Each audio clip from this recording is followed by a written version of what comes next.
Man and loneliness. Emotions గురించి last మీట్‌లో వంగూరి అన్న మాట్లాడుతా ఉన్నారు. దాని తర్వాత టాపిక్ ఏది తీసుకోవాలి అని ఆలోచిస్తున్న టైంలో we thought of different topics. Sudheer, Jangamanna కొన్ని వండర్‌ఫుల్ టాపిక్స్ అంటే మా మధ్యలో మేము కన్సల్టేషన్‌లో మేము పంపించారు. దాని గురించి డిస్కస్ చేస్తా ఉన్నాం. అండ్ సమ్‌హౌ ఆ ఎమోషనల్ ఇష్యూని కొంచెం కొనసాగించాలి అని అనిపించింది. This is N area where most of the men suffer. చాలామంది సఫర్ అవుతారు ఇది. కొంతమందికి సఫర్ అవుతున్నట్టు తెలుసు, కొంతమందికి సఫర్ అవుతున్నట్టు తెలీదు. దీని గురించిన అవగాహన, దీన్ని ఎట్లా హ్యాండిల్ చేసుకోవాలో కూడా కొన్నిసార్లు అర్థం కాని పరిస్థితి. ఎందుకు అనంటే నేను వ్యక్తిగతంగా ఆల్మోస్ట్ ఒక 6 ఇయర్స్ ఒక సీవియర్ డిప్రెషను, ఎడిక్షనులో నుంచి బయటకు వచ్చినోడిని. లైఫ్ హార్డ్గా ఉన్నప్పుడు, లైఫ్ టఫ్ ఉన్నప్పుడు దాన్ని ఎదుర్కోవడానికి వ్యక్తిగతంగా అంటే నేను ప్రయత్నం చేసినవి ఉన్నాయి, దాంట్లో నేను ఫెయిల్ అయినవి ఉన్నాయి. చివరగా దేవుడు నన్ను ఆయన కృపను బట్టి పైకి లేపి తీసుకొచ్చిన పరిస్థితులు ఉన్నాయి. సో నేను దీని గురించి మాట్లాడితే బాగుంటుందేమో అని అనిపించి ఇక ప్రకాష్తో కూడా మాట్లాడిన తర్వాత we finally concluded on this topic. పైగా మా చర్చ్లో కూడా మెన్స్ మీట్ ఉంటుంది మాకు ఎవ్రీ వీక్. దాంట్లో మేము were discussing about the same topic. యాక్చువల్గా కొన్ని నేను ఈరోజు షేర్ చేసేది మా మెన్స్ మీట్లో, మా డిస్కషన్లో మా చర్చ్ మెంబర్స్ అందరూ షేర్ చేసిన విషయాలు ఉన్నాయి కొన్ని. వాటిల్లో నుంచి and at the same time నేను దేవుడి దగ్గర పొందుకున్న హెల్ప్, నేను తర్వాత అంటే నేను వ్యక్తిగతంగా మనుషుల్ని కౌన్సిల్ చేస్తున్నప్పుడు, చర్చ్ మెంబర్స్ని డీల్ చేస్తున్నప్పుడు నేను గమనించిన విషయాలు, వాటిల్లో నుంచి నేను మీకు షేర్ చేసుకోవాలని ఇష్టపడతా ఉన్నా. సో దీంట్లోకి వెళ్ళబోయే ముందు I just wanted to add this అనమాట. సో నేను అట్లా స్ట్రగుల్ అయ్యాను. ఆ స్ట్రగుల్లో నుంచి బయటకు రావడానికి దేవుడు కృప చూపించాడు. వ్యక్తిగతంగా నేను చాలా ట్రై చేశాను బయటకు రావడానికి, బట్ అల్టిమేట్గా నేను ఫెయిల్ అయ్యాను. దేవుని మహాకృపను బట్టి దాంట్లో నుంచి బయటకు వచ్చాను. సో మనం will get in to the concept man and loneliness. అంటే ప్రకాష్ చాలా పెద్దది వెరైటీ పోస్టర్ ఒకటి షేర్ చేశాడు, కానీ సినిమా హీరోలాగా నేను కొంచెం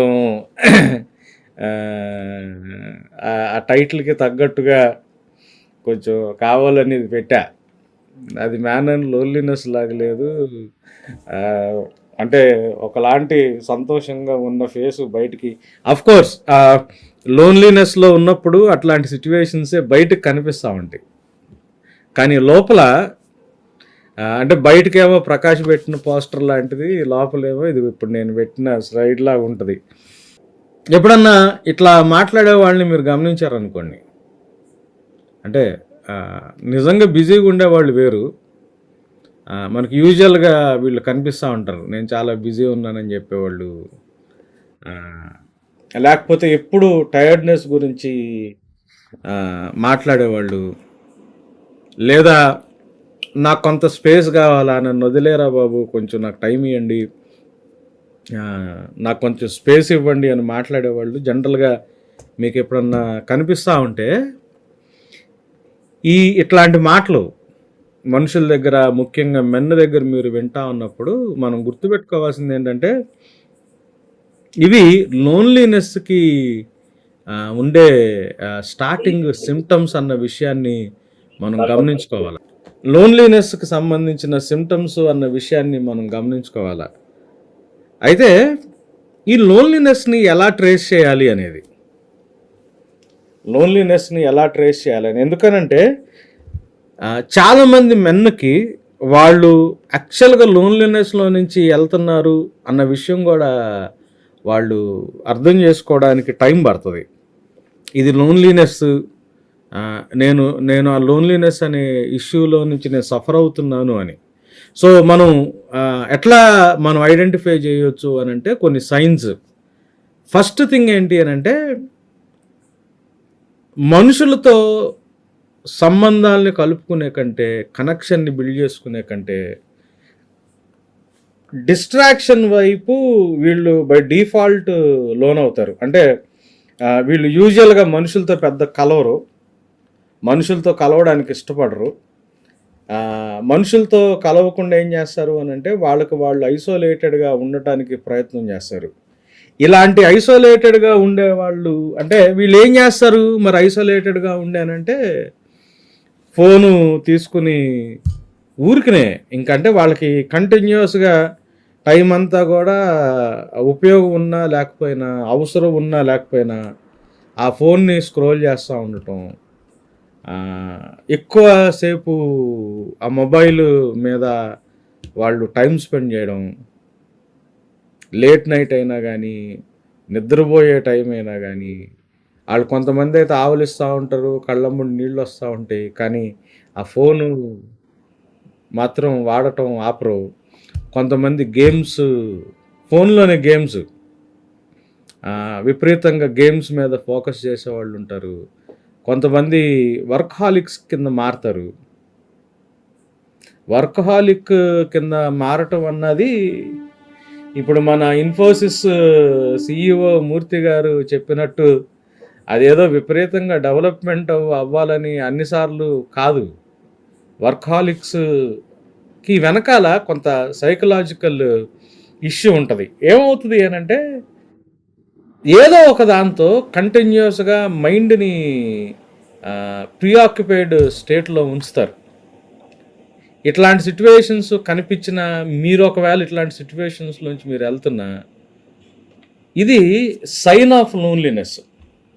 మనం అడగాల్సిన అంటే మనం క్వశ్చన్ వేసుకోవడం నేర్చుకోవాలా. నా ఎమోషనల్ డిస్కంఫర్ట్ని నేను అంటే ఫోన్ దగ్గరికి వెళ్ళకుండా, నా మైండ్ బాగలేనప్పుడు, మూడ్ బాగలేనప్పుడు, డల్గా ఉన్నప్పుడు, ఏదన్నా ఎమోషనల్గా నాకు ఏదన్నా కొంచెం అన్బ్యాలెన్స్డ్గా ఉన్నప్పుడు నేను నా ఫోన్ దగ్గరికి వెళ్ళకుండా దాన్ని నేను హ్యాండిల్ చేసిన టైం ఎప్పుడుంది అన్న క్వశ్చన్ వేసుకోవడానికి ట్రై చేయండి. ఎందుకు అనంటే ఇవన్నీ కూడా ఒకలాగా ఎడిక్షన్స్ కిందకు వస్తాయి. ఇప్పుడు ఈ ఫోన్ అని ఎందుకు అని అంటున్నాను అనంటే, ఫోన్లో మనకి అంటే చూడటానికి కలరు వైట్గా ఉంటుంది, కానీ ఈ స్క్రీన్లో నుంచి వచ్చేది బ్లూ లైట్. ఈ బ్లూ లైట్ ఏం చేస్తుంది అనంటే మైండ్లో డోపమిన్ అనే ఒక కెమికల్ని ట్రిగ్గర్ చేస్తుంది. ఈ డోపమిన్ అనే కెమికల్ దీన్ని ఏమంటారంటే ప్లెజర్ కెమికల్ అంటారు. ఇది ఫాస్ట్గా ప్లెజరుని కిక్ ఇచ్చి మళ్ళీ ఇమీడియట్గా ఆ కెమికల్ ఎఫెక్ట్ పడిపోతూ ఉంటుంది. సో ఆ కంటిన్యూస్గా ప్లెజరుని మెయింటైన్ చేయడానికి మనకున్న ఎమోషనల్ స్ట్రెస్లో నుంచి డోపమిన్ ఎట్లా యాక్టివేట్ అవుతుంది అంటే సిగరెట్ తాగినప్పుడు, మందు తాగినప్పుడు, నర్వ్స్ని స్టిమ్యులేట్ చేసే థింగ్స్ ఉంటాయి. ఎనర్జీ డ్రింక్స్, వీడ్, గాంజా కావచ్చు, లేకపోతే కిళ్ళి ఉంటుంది కదా, అంటే టొబాకో బేస్డ్ పాన్, వాటిలతో and at the same time ఈ వైట్ లైట్ వస్తుంది దీంట్లో నుంచి. ఈ వైట్ లైట్లో నుంచి వచ్చేది డోపమిన్ని ట్రిగర్ చేస్తూ ఉంటుంది. సో అప్పుడు ఏమవుతుందంటే మనకి ఎప్పుడైతే లో ఫీలింగ్లో ఉంటామో ఈ లో ఫీలింగ్ని ఇది కాంపెన్సేట్ చేస్తూ ఉంటుంది ఈ డోపమిన్. సో మనం ఏం చేస్తూ ఉంటామంటే మన పరిస్థితి బాగలేనప్పుడు ఒకప్పుడు అంటే యంగ్ మెన్ని మీరు చూస్తే గబగబా ఆఫీస్లోంచి బయటకు వెళ్ళటం, ఎక్కడికో బయటకు వెళ్ళటం, ఒకప్పుడు నేను చేసాయి పనులు. సిగరెట్ తీయడం, సిగరెట్ తాగడం, 2-3 సిగరెట్లు తాగి ఒక ఛాయ్ చెప్పి ఆ సిగరెట్లు 2-3 అట్లా వదిలిన తర్వాత కానీ మైండ్ వాళ్ళు కొంచెం రిలాక్స్డ్గా ఫీల్ అవ్వడం మొదలు పెడతారు. ఇప్పుడు ఆ సిగరెట్ దాకా కూడా వెళ్ళనవసరం లేదు. ఆ డోపమిన్ మనకి బ్లూ లైట్‌లో దొరికేస్తది. సో, ఇట్లాంటి సైన్స్ కనిపిస్తున్నాయి అనుకోండి, మనం యాక్చువల్‌గా మనం దీంట్లో ఉన్నాము అని మనం గుర్తు చేసుకోవాలా. దేంట్లో అంటే ఇది సైన్ ఆఫ్ లోన్లీనెస్ అని. సెకండ్ సైన్ ఏంటంటే, మన చుట్టూ జనాలుంటారు ఉండటానికి. ఆళ్ళల్లో మనం ఉంటాం గానీ, మనం we don't belong to that crowd అట్లా ఉంటాం మనం. ఆఫీస్‌లో గావచ్చు, ఇంటి దగ్గర గావచ్చు, ఫ్రెండ్స్ దగ్గర గావచ్చు. జనాలందరూ ఉంటారు. ఆ జనాలలో మనం గూడా ఉంటాం గానీ, మనకి ఆ చుట్టుపక్కలున్న జనాలకి పెద్ద కాంటాక్ట్ మనకేం గనిపియదు. అంటే మీ కొలీగ్స్ పేర్లు చెప్పమంటే కాంటాక్ట్స్ ఫోన్‌లో కాంటాక్ట్స్ చాలా ఉంటాయి. వాట్సాప్ గ్రూపులు చాలా ఉంటాయి.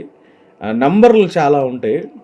మీకు కాన్ఫిడాంట్స్ అంటారు వాళ్ళని. అంటే మీరు బాగా నమ్మదగిన ఫ్రెండ్స్ ఎంతమందున్నారు? మీరు అంటే టైం వచ్చినప్పుడు మీరు బయటికెళ్ళి కొంతసేపు కూర్చొని మనసు విప్పి మాట్లాడుకునే హ్యాంగ్ ఔట్ అయ్యే ఫ్రెండ్స్ ఎవరైనా ఉన్నారా?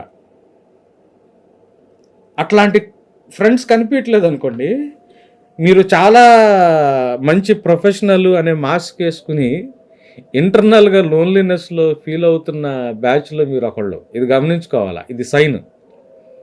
మూడో అంటే లక్షణం అంటే అంటే వీటిలో నేను చెప్పే సైన్స్‌లో మల్టిపుల్ సైన్స్ ఉండొచ్చు. లేకపోతే 1 or 2 or either 1 beginning stage of your లోన్లీనెస్‌లో ఉండొచ్చు. మూడోదేంటి అనంటే కంప్లీట్‌గా ఎమోషనల్‌గా ఫ్లాట్‌గా ఉంటాం మనం.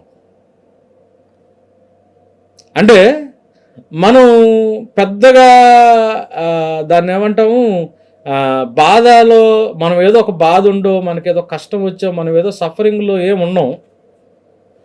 కానీ ఏమవుతుందంటే మనకి పెద్దగా దేని మీద ఇంట్రెస్ట్ గానీ, ఎటువంటి ఫీలింగ్ గానీ, ఒకలాంటి అంటే దాన్నేమంటారు ఆ సంతోషం కనిపియడమా అంటే మీరు జోకేశారనుకోండి, పెద్ద జోక్ అయినా గానీ, బయటకు కొంచెం నవ్వుతాము. నవ్వకపోతే పర్లేదు బాధగా పోనీ ఏమైనా కష్టం ఉందంటే పెద్ద కష్టం గూడా ఏముండదు.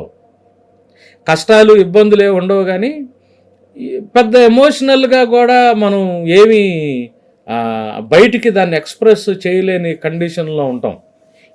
ఎట్లాంటి కండిషన్‌లో ఉంటామంటే మనకు కొన్ని హాబీస్ ఉంటాయి.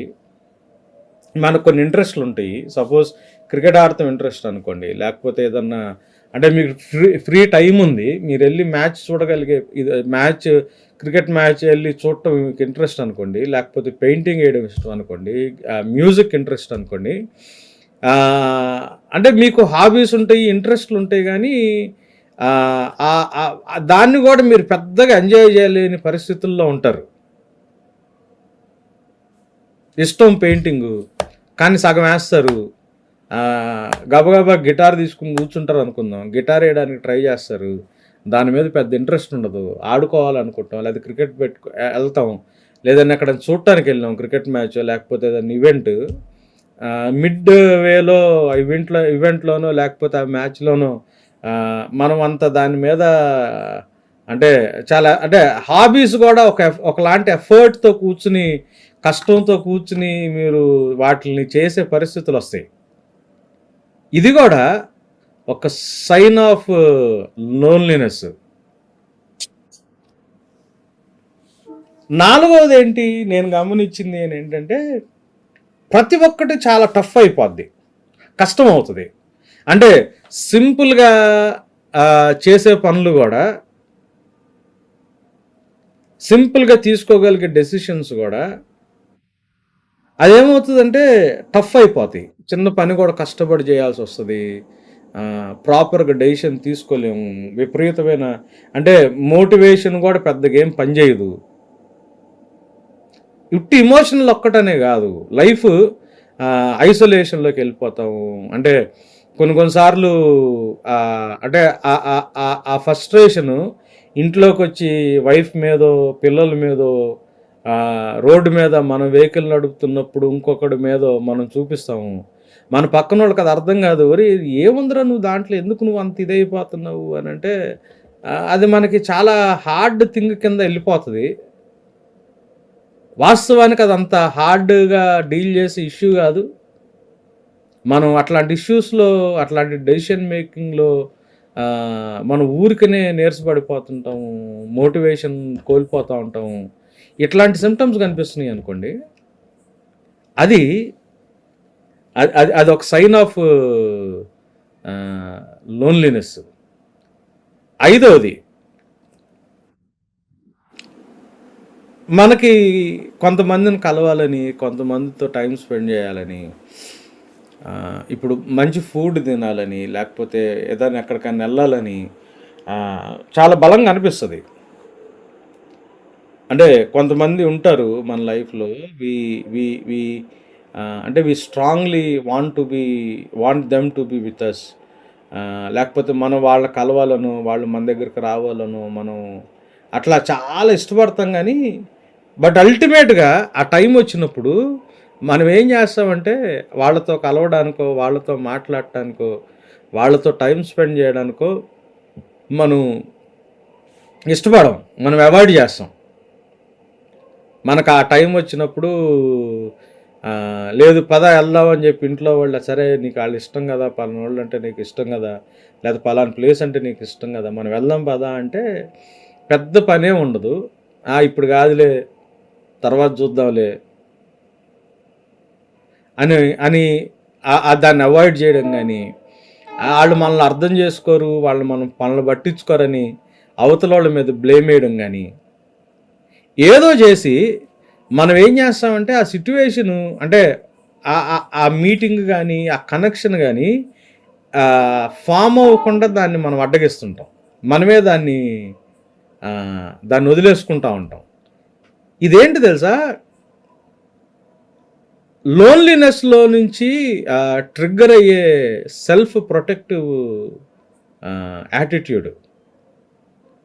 మిమ్మల్ని మీరు తెలియకుండా మనలో నుంచి మనల్ని మనం ప్రొటెక్ట్ చేసుకోవాలి అనే, అంటే ఆ వ్యక్తితో కలిసిన, ఆ ప్లేస్‌కెళ్ళిన, ఆ మనుషులతో కలిసిన మళ్ళీ ఏదన్నా అవుద్దేమో, మళ్ళీ ఏదన్నా ట్రిగ్గర్ అవుద్దేమో అని ఒకలాంటి ఆ లోన్లీనెస్‌కి సంబంధించి ఆ లోన్లీనెస్ వల్ల ఇంటర్నల్‌గా మనల్ని మనం ప్రొటెక్ట్ చేసుకోవడానికి అంటే మనకు ఎదురయ్యే ఇదొక ఒక ఒక విచిత్రమైన పరిస్థితి. ఈ ఫిఫ్త్‌ది. ఇష్టం ఆ ప్లేస్‌కి వెళ్ళాలను, ఆ గ్రూప్‌తో కలవాలను, ఆ వ్యక్తితో కలవాలను, అందరితో కనెక్షన్‌లో ఉండాలను. బట్ అల్టిమేట్‌గా మనకు ఆ ఛాన్స్ వచ్చినప్పుడు మాత్రం మనం ఏం చేస్తామంటే, ఏదో ఒక వంక, ఏదో ఒక సాకు చెప్పి మనం పక్కకు రావడానికి ప్రయత్నం చేస్తాం. ఇంకొకటి సిక్స్త్‌ది నేను అబ్జర్వ్ చేసింది. ఏంటి అనంటే సర్ఫేస్‌లో అంటే ఒకవేళ జనాలతో కలిసిన, మనం మాట్లాడుకుంటున్నా, వాళ్ళతో మనం కనెక్ట్ అవుతున్నా కూడా సర్ఫేస్ లెవెల్‌లో చాలా మాట్లాడతాం. స్పోర్ట్స్ గురించి, రాజకీయాల గురించి, మన ఆఫీస్‌లో వర్క్ గురించి, మన ఒపీనియన్స్ గురించి, ట్విట్టర్‌లో జరుగుతున్న వాటి గురించి, వాటిల గురించి మాట్లాడతాము. చాలా ఇన్ఫర్మేషను కమ్యూనికేట్ చేసుకుంటా ఉంటాము.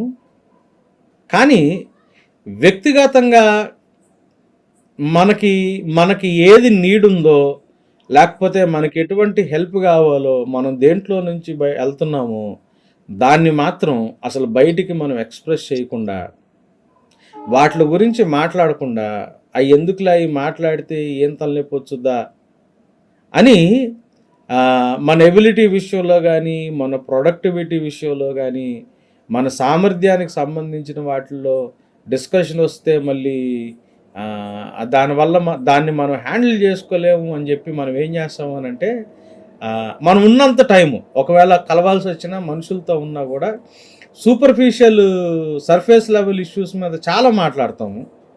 పర్సనల్ ఇష్యూస్ గురించి మనం మాట్లాడకుండా, డీల్ చేయాల్సిన విషయంలో డీల్ చేయకుండా వాటిని వదిలేస్తాం. ఇది కూడా లోన్లీనెస్‌కి సంబంధించిన ఒక సిమ్టము. 6 సిమ్టమ్స్ నేను వ్యక్తిగతంగా ఫేస్ చేసేయి, నేను మనుషులతో డీల్ చేసే 6 సిమ్టమ్స్ నేను తీయగలిగా. మేబీ ఇంకా ఉండొచ్చేమో. ఈ 6 సిమ్టమ్స్ మిమ్మల్ని ఎక్కడన్నా ట్రిగ్గర్ చేస్తున్నాయేమో, అంటే మీరు వెళ్తున్నారేమో. మనం వాటిలన్నిటిని డీల్ చేయడానికి ట్రై చేద్దాం. ఎందుకు తెలుసా? మనం వీటిల్ని డీల్ చేయాల్సిన అవసరం చాలా ఉంది. ఎందుకు అనంటే ఇది బేసికల్‌గా ఇదొక spiritual fight that we are into. మనకి గ్రీక్ ఫిలాసఫీ ఏం చేసింది అనంటే ఒక 2 రకాలైనటువంటి ఎంటిటీస్ కింద అన్నిటిని డివైడ్ చేసింది. ఒకటి స్పిరిచువల్, ఇంకొకటి సెక్యులర్ అని, నాన్ స్పిరిచువల్. ఇప్పుడు మనం అంటే మినిస్ట్రీ స్పిరిచువల్ అనుకుంటాం, వర్క్ ప్లేస్లో మనం చేసే మన జాబు సెక్యులర్ అనుకుంటా ఉంటాం. ఇప్పుడు అంటే ఇట్లా ప్రేయర్ స్పిరిచువల్ అనుకుంటాం, తినే ఫుడ్ నాన్ స్పిరిచువల్ అనుకుంటాం. ఇప్పుడు వర్షిప్ సాంగ్స్ వినటం, లేకపోతే టీవీలో మెసేజ్ చూడటం స్పిరిచువల్ అనుకుంటాం. టీవీలో స్పోర్ట్స్ న్యూస్ చూడటం నాన్ స్పిరిచువల్ అనుకుంటాం. ప్రతిదాన్ని ఇట్లా 2 కేటగిరీస్ కింద గ్రీక్ ఫిలాసఫీ డివైడ్ చేసింది. కానీ బైబిల్ని మనం స్ట్రిక్ట్గా ఫాలో అయితే మనకు అర్థమయ్యేది ఏంటి తెలుసా? బైబిల్లో ఎవ్రీథింగ్ ఈజ్ కన్సిడర్డ్ స్పిరిచువల్. ఇప్పుడు మనం డిస్కస్ చేస్తున్న ఇష్యూస్ కూడా దే మ్యాటర్. అంటే స్పిరిచువల్గా వాటికి ఒక ప్రామినెన్స్ మనం ఇవ్వాల్సిన అవసరం ఉంది. ఎందుకు ఇది స్పిరిచువల్గా నేను చూడాలని అంటున్నానంటే, బైబిల్ ఏం చెప్తుంది అనంటే మనం దాన్ని ఏమంటారు, లోన్లీ అయిపోతే, మిగతా వాళ్ళతో కనెక్షన్ లేకుండా మనం ఐసోలేషన్లో మనం బ్రతుకుతున్నప్పుడు, ఈ ఐసోలేషన్ అన్నది మనల్ని బలహీనులుగా చేసుద్ది అని బైబిల్ చెప్పడం మాత్రమే కాదు, కానీ మనిషి ఎప్పుడైతే ఐసోలేట్ అయిపోతాడో, మనిషి ఎప్పుడైతే వ్యక్తిగతంగా అంటే వాడి గురించి వాడే ఆలోచించుకుంటా, ఎవరితో కలవకుండా మనిషి లోన్లీగా ఎప్పుడైతే అవుతాడో, వాడు ఒకలాంటి అంటే నిస్సహాయ స్థితిలో, అభద్రత ఉన్న ఏరియాలో, డిఫెన్స్ లేకుండా, హెల్ప్ లేకుండా సాతానుగాడికి వాడు దొరుకుతాడు అని బైబిల్ మనకి చాలా క్లియర్గా చూపిస్తుంది. ఐసోలేషన్ అన్నది, లేకపోతే లోన్లీనెస్ అన్నది కేవలం మనల్ని వీక్ అంటే మెంటల్ వీక్నెస్ ఒక్కటే కాదు. మనం ఏమైపోతామంటే స్పిరిచువల్ బ్యాటిల్లో డిఫెన్స్లెస్ అయిపోతాం, వల్నరబుల్ అయిపోతాం, మనం దుష్టుడికి ఎక్స్పోజ్ అవుతాం, హెల్ప్లెస్ సిచ్యువేషన్లోకి వెళ్ళిపోతాం. అంటే నేను ఈ 3 ఎగ్జాంపుల్స్ గురించి మాట్లాడతాను as we get in to the solution. అట్లాంటి ఐసోలేటెడ్ స్టేట్లో ఒంటరితనంలోకి దావీదు వెళ్ళాడు, ఏలియా వెళ్ళాడు. న్యూ టెస్టిమెంట్లో పాలు కూడా ఇటువంటి సిచ్యువేషన్స్ని ఫేస్ చేశాడు. వాళ్ళని మనం ఎలా చూడాలి, వాటిని ఎట్లా తీసుకోవాలి అన్నది మనం as we go through the subject నేను వాటిని డీల్ చేస్తా. అయితే మనం గుర్తుపెట్టుకోవాల్సింది ఏంటంటే, దేవుడు ఆదామునికి పనప్పు చెప్పిన తర్వాత Genesis 2nd chapter 15th verse it is not good for a man to be alone అన్నాడు. మనిషి ఒంటరిగా ఉండటం మంచిది కాదు అన్న మాట వాడాడు. అది మనం ఎక్కడ వాడతాం అంటే, ఇది తీసుకుని వెళ్ళి పాత నిబంధన గ్రంథంలో పెళ్లిలో 3 లేఖన భాగాలు చదువుతారు, స్క్రిప్చర్ రీడింగ్ చేస్తారు. ఓల్డ్ టెస్టిమెంట్లో ఇది, గాస్పల్స్లో యేసు ప్రభు పెళ్లికి వెళ్ళాడు కానాను వివాహానికి, ఎపిసోడ్స్లో పత్రికల్లో 1 పేతురు 3వ అధ్యాయం కానీ, ఎఫెసీ పత్రిక 5వ అధ్యాయం కానీ తీసుకుంటారు. నరుడు ఒంటరిగా ఉండటం మంచిది కాదు అన్నది కేవలం మ్యారేజ్కి ఒక్కదానికేనా అంటే కాదు. మానవుణ్ణి దేవుడు డిజైన్ చేసిన విధానమే అది డిజైన్ స్టేట్మెంట్. తన స్వరూపమందు తన పోలిక చొప్పున నరుల్ని చేసుకున్నాడు. స్త్రీనిగాను పురుషుడుగాను చేసుకున్నాడు. చేసి దేవుడు వాళ్ళని ఆశీర్వదించాడు. ఎట్లా ఆశీర్వదించాడు? ఆశీర్వాదం ఎట్లా ఉండింది వాళ్ళ మీద? దేవుని స్వరూపంలో దేవుని పోలికలో చేయబడిన నరుల మీద అంటే మీరు ఫలించి విస్తరించి భూమిని నిండించి అన్న మాట ఉంటుంది. ఎందుకు తెలుసా? మానవుడు ఒంటరిగా ఉండటం మంచిది కాదు అన్నది it is the design of the creator. మనము త్రియేక దేవుణ్ణి రిప్రజెంట్ చేసే దేవుని యొక్క ప్రతినిధులం. అందులో మనకు అప్పచెప్పిన బాధ్యతలో మన పనిని హెడ్ చేసే ప్లేస్లో మెన్ ఉంటాం. అది ఫ్యామిలీని కట్టుకోవడమా, లేకపోతే వర్క్ ప్లేసా, చర్చా, సొసైటీయా, కమ్యూనిటీయా, కంట్రీయా, నేషనలా, ఇంటర్నేషనలా, ఎక్కడైనా కానీ దేవుని చిత్తానుసారంగా దేవుని చిత్తాన్ని జరిపించేవారిగా మనం we are supposed to be the leaders, the heads. అంటే అట్లని చెప్పి ఉమెన్ తక్కువ అంటే కాదు, స్త్రీలు గాను పురుషుని గాను దేవుడు తన స్వరూపంలో తన పోలికలో చేసుకున్నాడు అని ఉంది. He shared his likeness and his image and likeness ఎట్లా చేసుకున్నాడు? ఇద్దరికి సమానంగా షేర్ చేసుకున్నాడు. But as men we have a specific role to lead. So మనం త్రియేక దేవుణ్ణి రిప్రజెంట్ చేస్తా, త్రియేక దేవుడు జ్ఞానంతో క్రియేట్ చేసిన క్రియేషన్ని మనం లోబర్చుకుని సబ్డ్యూ చేసి దేవుని చిత్తానుసారంగా లీడ్ చేసే విషయం అన్నది అది సామాన్యమైన విషయం ఏం కాదు. ఇది మనం ఒంటరిగా చేయదగ్గ పోరాటం ఏం కాదు, చేయలేం కూడా. సో బై డిజైన్ దేవుడు అంటే ఆయన డిజైన్ ఎట్లా చెప్పాడంటే ఆయన పనంతా ఆయన మనిషికి కావాల్సిన సమకూర్చాడు ఆయనే.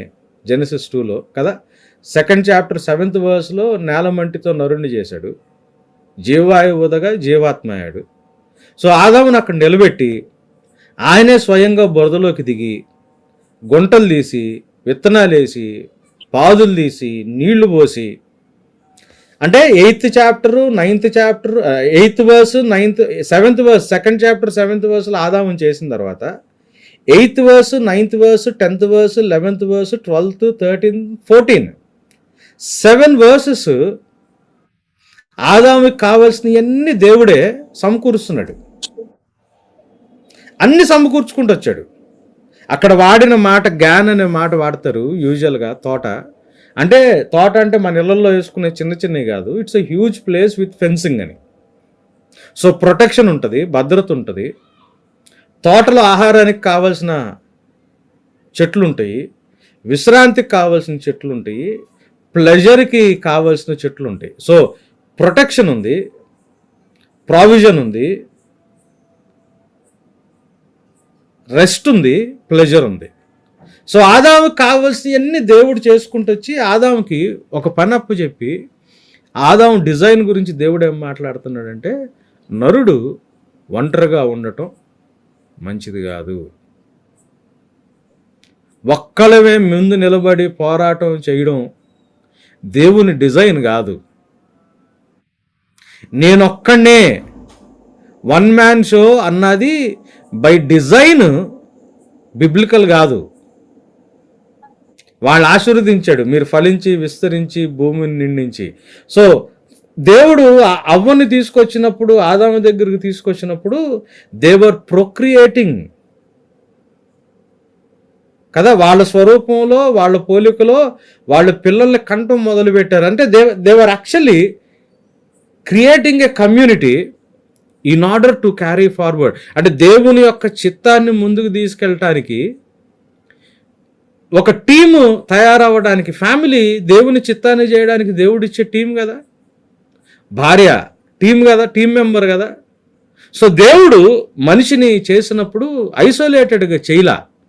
అది కేవలం పెళ్ళికి మాత్రమే నరుడు ఒంటరిగా ఉండటం మంచిది కాదు అన్న మాట మనం అప్లై చేసుకుంటే మనం బైబిల్ని సరిగ్గా అర్థం చేసుకోలేదని.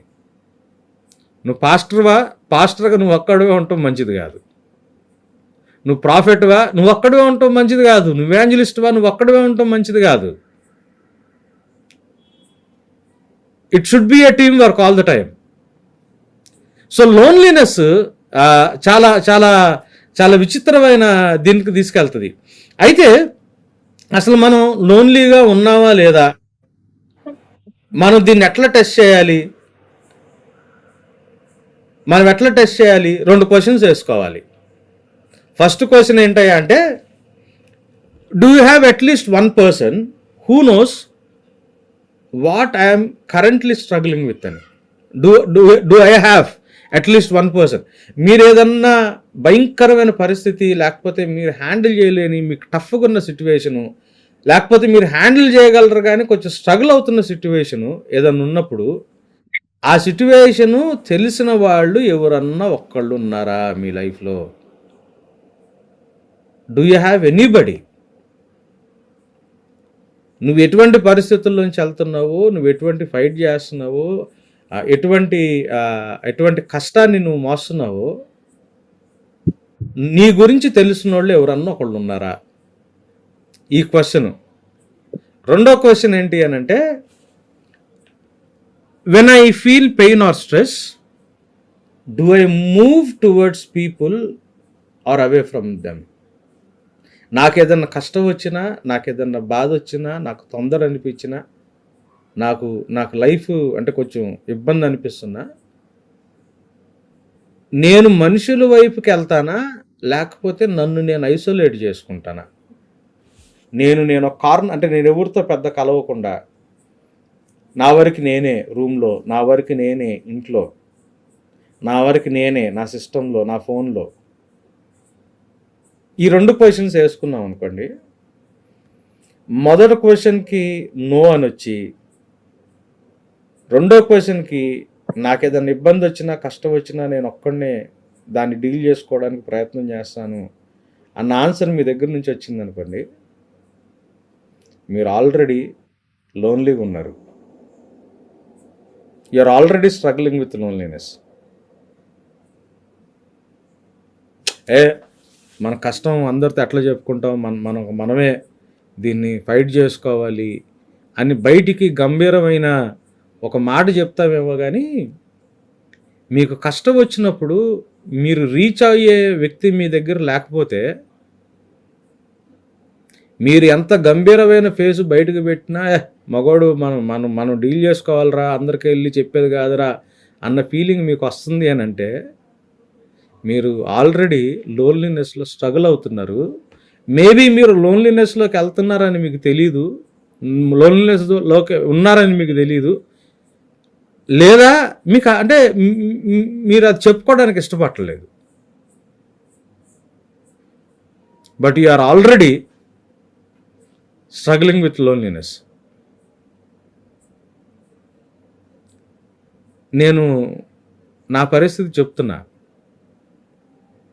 సిగ్గుపడకుండా, ఇబ్బంది పడకుండా, మొహమాడు పడకుండా ఒప్పుకోవడానికే ప్రయత్నం చేస్తున్నా. 98లో అంటే అంతకు ముందు కూడా ప్రభువుకి నేను సరెండర్ అయ్యా, కానీ డిప్రెషన్లోకి వెళ్ళి రోజుకి 8 నుంచి 10 ప్యాకెట్లు తాగేవాడిని, సిగరెట్లు, విపరీతంగా మందు తాగేవాడిని. నా జీవితం, నేను బ్రతికిన జీవితం పోల్చుకుంటే మీలో చాలామంది చాలా రకాలుగా మేలైన స్థితిలోనూ ఉండుంటారు. అంత పనికిమాలిన జీవితం నాది, అంత పనికిమాలిన జీవితం. కొన్ని నేను చేసుకున్నాయి, కొన్ని నేను చేయనివి. చాలా భయంకరమైన లోన్లీనెస్లో నుంచి బయటకు వచ్చాను. ఇప్పటికీ కొన్ని ఏరియాస్లో ఐ స్టిల్ స్ట్రగుల్. 98లో నేను ప్రభుకి రీకమిట్ చేసుకుని, అంటే కంప్లీట్ స్పృహతో రీకమిట్ చేసుకుని, అక్కడి నుంచి నా విశ్వాస జీవితాన్ని నేను కొనసాగిస్తున్నప్పుడు 2002లో స్లోగా మినిస్ట్రీ స్టార్ట్ అయ్యి, 2006 నా జాబ్ వదిలిపెట్టేసి హైదరాబాద్ వచ్చి, 2008 చర్చ్ స్టార్ట్ అయ్యి, ఇప్పుడు 2025 టిల్ టుడే కొన్ని ఏరియాస్లో నేను ఇంకా స్ట్రగుల్ అవుతున్నా. ఎందుకు చెప్తున్నాను తెలుసా ఈ మాట? మనం దీన్ని కలిసి బయటికి అంటే దీన్ని జయించడానికి మనకు అవకాశం ఉంటుందని చెప్తున్నా. మనం బయటికి చెప్పుకోవడానికి ఇష్టపడం. మనం మాట్లాడుకోవడానికి ఇష్టపడం. చాలా చాలా కాన్సెప్ట్స్ విపరీతంగా పుస్తకాలు చదువుతాను. ఏందేందో అయ్యి స్టడీ చేస్తుంటాను, రీసెర్చ్ చేస్తుంటాను, జనాలకు చెప్తా ఉంటాను. ఇందాక ప్రకాష్ చెప్తున్నట్టు పాస్టర్లు ట్రైనింగ్ అంటారా, ఇక రకరకాలు ఇవన్నీ చేస్తుంటా. But still there are areas where I fight. నేను ఇంకా పోరాటం చేస్తున్నా.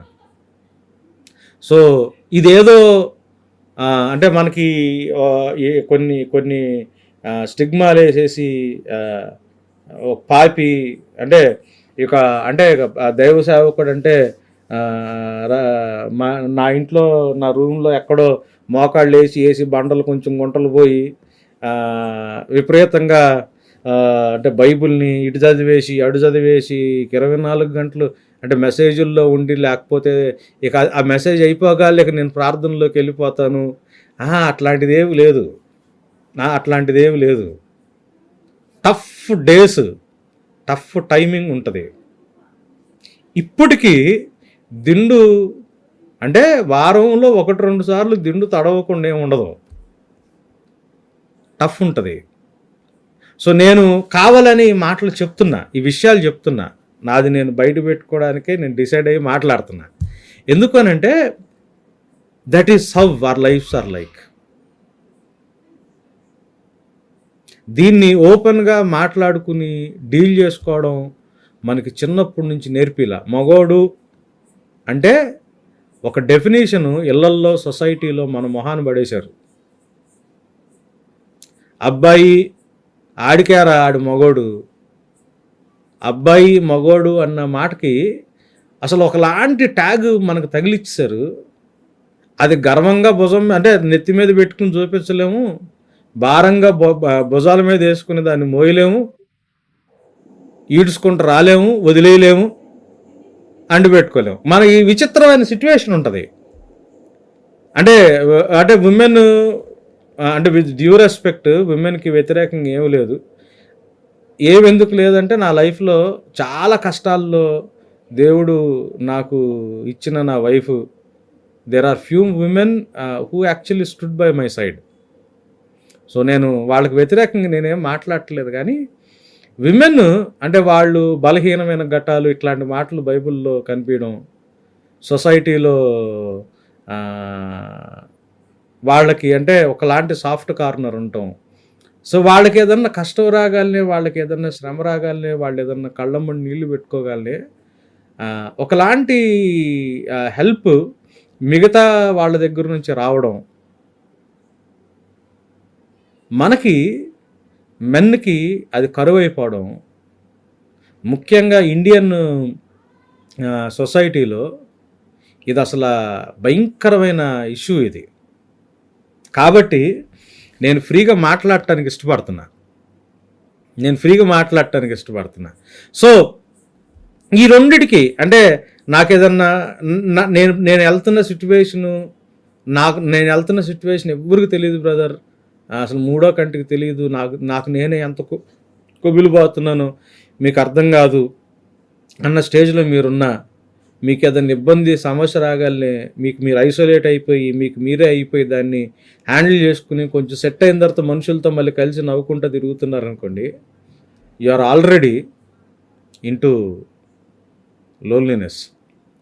ఈ లోన్లీనెస్ రావడానికి కారణాలు ఏవై ఉంటాయి అని అంటే, నేను ఒక 7 ఫ్యాక్టర్స్ తీసుకున్నా లోన్లీనెస్ నాకు అర్థమైనవి. అంటే ఏ కారణాలు లోన్లీనెస్కి దారి తీయడానికి ఛాన్స్ ఉంది. సో నేనేం చేస్తున్నాను అంటే ఇది అర్థం అవడానికి మళ్ళీ ఇది మేము షేర్ చేస్తాం గ్రూప్లో ఈ మెటీరియల్. సో నేను దాన్ని అంటే దీన్ని మాట్లాడుతానే దీన్ని నేను కొంచెం డిస్క్రిప్టివ్ మోడ్లో పెట్టడానికి ట్రై చేశా.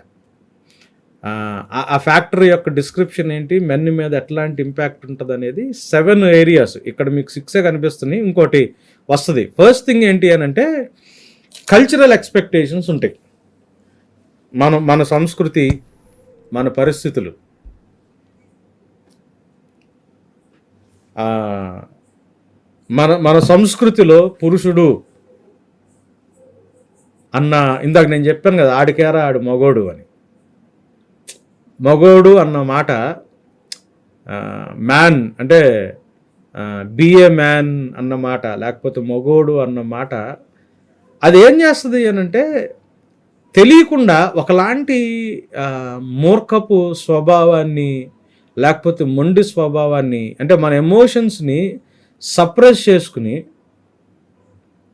సమాజంలో, సొసైటీలో అరే నేను కూడా వనరబుల్, నేను కూడా ఎక్స్పోజ్ అవుతున్నాను, నేను కూడా హెల్ప్లెస్ సిట్యువేషన్లో ఉన్నాను అని చెప్పుకోలేక, అంటే మగోడు అంటే ఇక వాడికి వాడే డీల్ చేసుకోవాలా సిట్యువేషన్స్ అన్న ఒకలాంటి ఇంపాక్ట్ మనిషి స్వభావం మీద చూపిస్తుంది. కల్చరల్ ఎక్స్పెక్టేషన్స్, మన సంస్కృతిలో ఉన్న అంటే పురుషుడి వైపు మన సంస్కృతి, పురుషుడి దగ్గర నుంచి మన సంస్కృతిలో ఆశిస్తున్న విషయాలు అయ్యి. రెండోది ఏంటి అనంటే మన కుటుంబ పరిస్థితుల్లో మార్పు వస్తుంది. కొంతకాలం క్రితం పరిస్థితి ఎట్లా ఉండేదయ్యా అంటే అన్ని కుటుంబాలు కలిసి ఉండే. ఇప్పుడు నేను I come from a place called Chirala. చీరాల్లో సాయంత్రం ఏం జరుగుద్దయా అంటే మెన్నందరూ మాకు, అంటే ఊరు సెంటర్ ఒకటి ఉంటుంది. సాయంత్రం అయితే ఎక్కడికి వెళ్తున్నారంటే సెంటర్కి వెళ్తున్నారంట. అంటే అసలు ఏం పని ఉండదు. ఆఫీస్ నుంచి వచ్చేవాళ్ళు అక్కడ ఆగుతారు, లేదా ఇంటికి వెళ్ళి స్నానం చేసి ఫ్రెష్గా బట్టలు వేసుకుని వస్తారు. అక్కడేముంటాయి, టీ షాపులు ఉంటాయి, బజ్జీ కొట్లు ఉంటాయి. ఆ పునుగులు తింటానో, బజ్జీలు తింటానో, టీ తాగుతానో, వీళ్ళు కూర్చుని మాట్లాడుకుంటారు. ఈవినింగ్ టైము అంటే ఏజ్ని బట్టి ఏరియా ఉంటుంది. కాలేజ్ కుర్రోళ్ళందరూ ఒక ఏరియాలో, ఇంకా అంతకంటే చిన్నవాళ్ళు ప్లే గ్రౌండ్లో ఆడుకుంటా, మెన్నందరూ ఇంకొక ఏరియాలో, గాయత్రి సురేష్ గారి విలేజెస్లో ఉంటుంది అది. సో కూర్చుని మాట్లాడుకోవడం. మాకు చిన్నప్పుడు, లేకపోతే మేము ఎదుగుతున్నప్పుడు మా మమ్మీ వాళ్ళ డాడీ, అంటే మా డాడీ వాళ్ళ ఫాదర్ కొంచెం చిన్న ఏజ్లో చనిపోయారు. But he shared so many things. మా మమ్మీ వాళ్ళ డాడీ షేర్ చేసుకున్నాడు, లేకపోతే వీళ్ళు మాట్లాడుకుంటూ ఉండేవాళ్ళు, కూర్చుని వినేవాళ్ళం. ఇప్పుడు అట్లాంటి పరిస్థితులు లేవు. అయిపోయిందా, నీకు 5 గంటలకి హైదరాబాదులో 5:30కి బయలుదేరితే ఇంటికి వచ్చేటట్టుకు 7:30 ట్రాఫిక్లో. ఆమె ఏదో మోసుకుంటా ఉంటుంది బరువు, ఈయనేదో మోసుకుంటా ఉంటాడు బరువు, పిల్లలు మోస్తూ ఉంటారు. ఇక ఫ్రెండ్ అంటే ఇక ఏదన్నా ఎప్పుడన్నా ఉంటే వీకెండ్లో హాయ్ బాయ్ చర్చికి వస్తే 1-2 సార్లు అవుతుంది. కానీ మోస్ట్ ఆఫ్ ది, అంటే ఈ న్యూక్లియర్ ఫ్యామిలీస్ అన్న ఇది ఎప్పుడైతే అర్బనైజేషన్ పెరిగిపోయి ఫ్యామిలీస్ ఎవరికి వాళ్ళు ఇండివిజువల్గా జీవించడం మొదలుపెట్టారో, ఇది ఒకలాంటి లోన్లీనెస్ మెన్లోకి తీసుకురావడం మొదలైంది. దాని ఎఫెక్ట్ ఏమవుతుందంటే అసలు అంటే వీకర్ కమ్యూనిటీస్ స్టార్ట్ అయినాయి. ట్రెడిషనల్గా అంటే మెన్కి వచ్చే సపోర్ట్, వాళ్ళు అట్లీస్ట్ వాళ్ళకున్న కష్టం చెప్పుకోకపోయినా ఇట్లా కూర్చుని గ్రూప్లో 4-5 మాట్లాడుతూ ఉంటారు. ఇట్లా సిమిలర్ సిచ్యువేషన్ ఇంకోటికి ఉంటారు, నిజమేరా నాది కూడా ఉందని చెప్పడం, లేకపోతే అంటే దాన్ని విని వీడు ఇంప్లిమెంట్ చేసుకోవడం, ఏదో ఒక సపోర్ట్ ఉండేది. అట్లాంటి ఫ్యామిలీ స్ట్రక్చర్స్లో చేంజెస్ మెన్ని చాలా లోన్లీగా చేస్తూ ఉన్నాయి. అంతలో అది కాకుండా జీవితంలో వచ్చే దాన్ని ఏమంటారు, వ్యాపారాలు, పెళ్ళి, విడాకులు, బాగా ఇష్టమైన వాళ్ళు, బాగా దగ్గర ఉన్నోళ్ళు చనిపోవడం, కోల్పోవడం. వీటి వల్ల ఏమైపోద్దంటే ఇప్పుడు మ్యారేజ్ డిస్టర్బెన్స్ ఉంది, డివోర్స్ అయింది, లేకపోతే అంటే ఇంట్లో ఏదన్నా మిస్హ్యాప్ అయ్యి ఎవరైనా చనిపోయారు. మన సోషల్ నెట్వర్క్, మన మనుషులతో కలిసేది, మనుషులతో పంచుకునేది, ఇవన్నీ డిస్టర్బ్ అయిపోతాయి. పైగా క్రిస్టియన్స్గా మనం నమ్మం అనుకుంటాం, కానీ మనకెక్కడో అండర్నీత్ మన భారతదేశంలో ఉన్న ఒక ఒక ఒక సాంప్రదాయం, అంటే ఒక ఒక ఒక ఒక నమ్మకం మనలో ఇంకా ఉంటుంది. మన లైఫ్లో ఏదన్నా భయంకరమైన కష్టం వస్తే, మనకు ఆ కష్టం వచ్చినప్పుడు జనాలు మన గురించి ఏమన్నా అనుకుంటారేమో. ఇప్పుడు నాకు 28 ఈ మార్చికి 28 ఇయర్స్ పెళ్ళయి, ఇంతవరకు పిల్లలు లేరు. దీన్ని ఇంకొక రకంగా తీసుకుంటారు సొసైటీ. అంటే ఇప్పుడు నాకు తెలిసి కొంచెం హెల్త్ బాగాక, వీడికేంది మాయదారిలో రోగం వీడికి ఎందుకు వచ్చి ఉంటుంది అబ్బా అని జనాలు అనుకుంటారనే భయంతో, మీరు ఇది విన్నారు లేదు, మాయదారి రోగం అన్నది. అంటే వీళ్ళు ఏం చేస్తారు అని అంటే దాన్ని బయటకు చెప్పుకోరు, మాట్లాడుకోరు, డీల్ చేసుకోరు. అది లోపల లోపల లోపల లోపల మురిగిపోయి సీరియస్ ఇష్యూ బయటకు వచ్చి, అంటే ఒకలాంటి ఎఫెక్ట్స్ మన మీద కనిపించడం మొదలవుతున్నాయి. ఇదొక సీరియస్ థింగ్ లైఫ్లో మన జీవితాల్లో జరిగేది. ఫోర్త్ ఫ్యాక్టర్ ఏంటయ్యా అంటే మెంటల్ హెల్త్ స్టిగ్మా. హెల్ప్ తీసుకోలేకపోవడం. ఇందాక నేను చెప్పిన దాంట్లో మెన్కి కొన్ని స్పెసిఫిక్ ప్రాబ్లమ్స్ ఉంటాయి.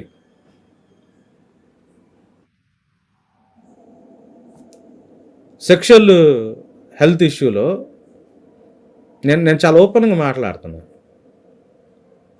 బయటికి చెప్పుకోవడానికి చెప్పలేని బిడియంతో కూడిన కొన్ని సమస్యలు ఉంటాయి, మాట్లాడరు. ఇప్పుడు పిల్లలు లేరు, దానికి there can be n number of reasons. నేను ఒక్కడే కారణం కాకపోవచ్చు కదా, చాలా చాలా ఏరియాస్ ఉంటాయి. అంటే ఇప్పుడు ఉమెన్లో అయినా వాళ్ళకి చిన్నప్పటి నుంచి బాడీలో వచ్చే చేంజెస్, మెన్సురేషన్ కావచ్చు, వాళ్ళల్లో వచ్చే changes, girls somehow they connect to their mothers or elderly women. ఎక్కడో చోట కనెక్ట్ అవుతారు వాళ్ళు. బాయ్స్కి ఫాదర్స్కి అంటే పెద్ద పెద్ద మార్పులే ఉండవు మెన్లో. వాడు గమనించే ఇవి బయటకు కూడా చెప్పలేడు. వాడికి బాడీలో మహా అయితే చేంజ్ ఎక్కడ వస్తుందయ్యా అంటే వాడుకుండే సెక్షువల్ ఆర్గాన్స్లో వాడికి ఎక్సైట్మెంట్ కనిపిస్తుంది. అంతకు తప్పితే మిగతా ఎక్కడ మెన్కి బయటకు కనిపించదు. వాడు కొంచెం చిన్న ఏజ్లోనే మీసాలు వచ్చినా, గడ్డాలు వచ్చినా, వాడు కాళ్ళకు వెంట్రుకలు వచ్చినా ఈ సఫర్ అవుతారు, మీకు తెలీదు. వాడు 7th క్లాస్లోనే ఉన్నాడు, 8th క్లాస్లోనే ఉన్నాడు, వాయిస్ చేంజ్ అయినా.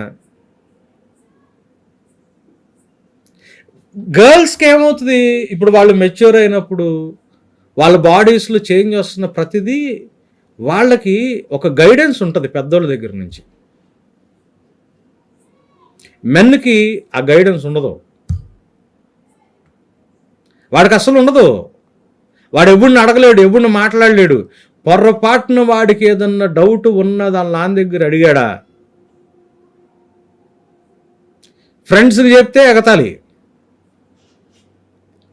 ఫాదర్కి చెప్తే అస్సలు ఉండదు ఏమి హెల్ప్.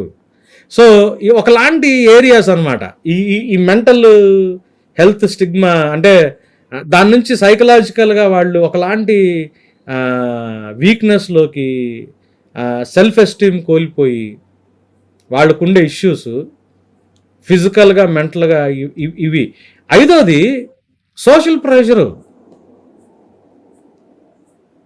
నువ్వు కుటుంబాన్ని నడపాలా, కుటుంబంలో అందరు కోరికలు తీర్చాలా, డబ్బులు తీసుకొచ్చి పెట్టాలా, ఇంట్లో పేరెంట్స్ వాళ్ళ డిమాండ్ ఉంటుంది. అమ్మాయి మీద తండ్రిది పెద్ద ఇంపాక్ట్ ఉంటుంది, కానీ అబ్బాయి మీద తల్లిది చాలా ఇంపాక్ట్ ఉంటుంది. వాడు పెళ్ళైన తర్వాత టగ్ ఆఫ్ వార్లో ఉంటాడు. అటు వైఫ్ ఇటు మదరు. అమ్మాయికి అట్లాంటి టగ్ ఆఫ్ వార్ తక్కువ ఉంటుంది, ఫాదర్ దగ్గర నుంచి అట్లాంటిది ఉండదు.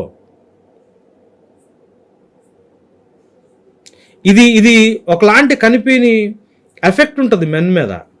వాడి ఇంటికి డబ్బులు, వాడు ఉద్యోగం చేయాలా, వాడు ఇంట్లో వాళ్ళని పోషించాలా, తల్లిదండ్రులు చూసుకోవాలా.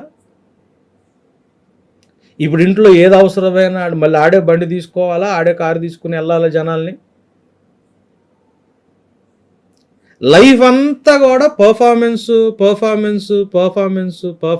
పడిపోద్ది. అమ్మాయిలు అంటే ఈ మధ్యలో కొంతమంది అమ్మాయిలు చదువుల మీద ఫోకస్ చేస్తున్నారు. అంటే తల్లిదండ్రులు కొన్ని చోట్ల ఎట్లుంటుందంటే, అమ్మాయికి ఏదో ఒక ఎవరిని పెళ్లి చేసుకుని వెళ్ళిపోద్ది కదా, నువ్వు కుటుంబాన్ని పోషించాల్సినోడు కదా, చిన్నప్పుడు చదువుల దగ్గర నుంచి కాంపిటేటివ్ ఎగ్జామ్స్, జాబు, నువ్వు సంపాదించే శాలరీ, పెళ్ళిలో నీ బాధ్యత, ఇంట్లో నీ బాధ్యత, లైఫ్ అంతా కూడా పర్ఫార్మెన్స్ ఓరియంటేషన్లోనే ఉంటుంది. ఎక్కడన్నా తగ్గిందా అమ్మగారి దగ్గర నుంచి తలనొప్పి, ఇంకేదన్నా తేడా వచ్చిందా ఇంట్లో తల్లి దగ్గర నుంచి తలనొప్పి, ఫ్రెండ్స్ ముందు చులకన, సొసైటీలో ఏమి చేయలేకపోతున్నావే అని ఒకలాంటి ఇష్యూస్లోకి వెళ్ళిపోయే పరిస్థితి. ఇది కాకుండా ఇదిగోండి ఈ డిజిటల్ ఇంపాక్ట్, ఈ ఫోన్లు, ఇంటర్నెట్లు, వీటన్నిటిలోంచి తప్పించుకోవడానికి ఎక్కడో ఒక చోట ఎంగేజ్ అవ్వడానికి ట్రై చేస్తాం. Pornography, adultery. సరే అడల్టరీ పక్కన పెట్టండి, పోర్నోగ్రఫీ ఒకటి, ఫోన్ యూసేజ్ ఒకటి, అడిక్షన్స్లోకి వెళ్ళిపోతారు. ఎందుకు మెన్ ఆర్ ప్రోన్ టు, అంటే ఇప్పుడు హైదరాబాద్ వచ్చి మీరు చూస్తే మెట్రోపాలిటన్ సిటీ ఇద్దరు ఈక్వల్గా ఉన్నారు, మెన్ అండ్ ఉమెన్. అటు అర్బన్ రూరల్ ఏరియాస్ రెండు కలుపుకుంటే ఎందుకు మెన్ ఎందుకు ఉంటారా అంటే ఇవి ప్రెషర్స్.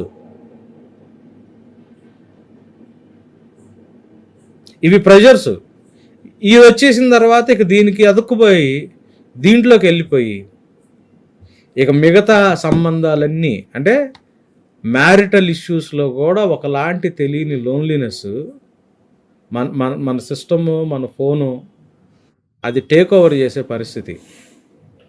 ఈ 6 ఏరియాస్ కాకుండా there is one more area, ఇది పెద్దగా పైకి రాని ఏరియా. ఏంటి తెలుసా? Men are also subjected to abuse. మనం జనరల్గా చూసేది ఏంటి, బయట మాట్లాడుకునేది ఏంటంటే స్త్రీలు ఉమెన్ అబ్యూజ్కి గురవడం. ప్రాబ్లం ఎక్కడ వస్తుంది అనంటే, మ్యాన్ అబ్యూజ్కి గురవుతాడు, ఉమెన్ అంటే ఒక అమ్మాయి బాయ్ అబ్యూజ్కి గురవుతాడు, గర్ల్ అబ్యూజ్కి గురవుతుంది. గర్ల్ అబ్యూజ్కి గురైనప్పుడు ఏమవుతుంది అనంటే, అట్లాంటి అబ్యూజు అమ్మాయికి రాకూడదు, అట్లాంటి అబ్యూజ్లో నుంచి అమ్మాయి వెళ్ళకూడదు అనే ఒక సోషల్ అలారం ఏం చేస్తుంది అనంటే, అమ్మాయి అబ్యూజ్ని ఇమ్మీడియట్గా బయటకు చెప్పేస్తుంది, నేను అబ్యూజ్ అయ్యాను, లేకపోతే మా అమ్మాయిని అబ్యూజ్ చేస్తున్నారని. మెన్కి, బాయ్స్కి వాళ్ళు అబ్యూజ్ అయ్యారు అనేది వాళ్ళకి అంత ఈజీగా తెలియదు. ఎందుకు తెలుసా? ఈ బాయ్ లేకపోతే మ్యాన్ అన్న ఇది ఎప్పుడైతే వేస్తారో ట్యాగ్, మన కల్చరు, మన సొసైటీలో ఉండే ఆలోచన విధానాన్ని బట్టి ఆ అబ్బాయి కావచ్చు, ఆ వ్యక్తి కావచ్చు, మ్యాన్ కావచ్చు, వాడు అబ్యూజ్ అవుతా ఉంటే ఇనీషియల్ డేస్లో వాడు దాన్ని ఎంజాయ్ చేస్తాడు. ఎంతమందికి తెలుసు డ్రగ్స్ వల్ల వాడు అబ్యూజ్, అంటే వాడు సెల్ఫ్ అబ్యూజ్ చేసుకుంటున్నాడని వాడు ఎంజాయ్ చేస్తుంటాడు. వాడు లైఫ్లో ఒక అబ్సర్డ్ రిజల్ట్, ఒక భయంకరమైన రిజల్ట్ వచ్చిన తర్వాత కానీ, కొన్ని సంవత్సరాలు దాటిన తర్వాత కానీ, నేను ఒక టైంలో నేను అబ్యూజ్ అయ్యాను, నన్ను అబ్యూజ్ చేశారు అని వాడు రియలైజ్ అవ్వలేడు. ఆ టైంలో వాడు చెప్పడానికి ట్రై చేసిన ఎవడు నమ్మడు. అబ్బాయిలు కదా, అన్నీ వీళ్ళే చేస్తారు. అమ్మాయిలు కూడా అబ్బాయిల్ని అబ్యూజ్ చేస్తారు. Men and boys can be abused by there opposite gender అన్నది చాలామంది సీరియస్గా తీసుకోరు. ఈ అబ్యూజ్ ఎలా ఉంటుంది తెలుసా? సెక్షువల్ అబ్యూజ్ ఉంటుంది. మీకు తెలీదు, boys go through sexual abuse. I went through it. Abuse చేయడం అంటే కేవలం ఫిజికల్గా అబ్యూజ్ చేయడం ఒక్కటేనా అంటే అది కూడా ఏం కాదు. తల్లిదండ్రులు ఇంట్లో ఎదిగిన పిల్లలు ఉన్న సంగతి తెలియక వాళ్ళు చేసే పనులు, వాళ్ళ పిల్లలకి తెలియకుండా వాళ్ళు చదివే లిటరేచరో వాళ్ళు వాళ్ళు వాళ్ళు చూసే ఇష్యూసో అది చిన్న ఏజ్లోనే ఒక అబ్బాయికి కంటబట్టడం. అమ్మాయిల్ని జాగ్రత్తగా గమనించుకుంటూ ఉంటారు కానీ అబ్యూజ్ విషయంలో, అబ్బాయిల విషయంలో వాళ్ళు పట్టించుకోరు. వీళ్ళకి అది తెలియదు, వీళ్ళు ఎంజాయ్ చేస్తుంటారు. అది తెలియకుండా స్లోగా వీళ్ళ అడిక్షన్స్లోకి వెళ్ళిపోవడం. అది రియలైజ్ అయ్యేటప్పటికి ఏమవుతుంది తెలుసా? వాడికి పెళ్ళి అయిపోయి ఉంటుంది. వాడికి పెళ్ళి ఏంటండి? ఇప్పుడు మనకేమని, ఇప్పుడు మిడిల్ క్లాస్ ఫ్యామిలీస్ ఉంటాయి, పువర్ ఫ్యామిలీస్ ఉంటాయి, చిన్న ఏరియా ఉంటుంది, పేరెంట్స్ యాక్టివ్గా ఉంటారు ఫిజికల్గా.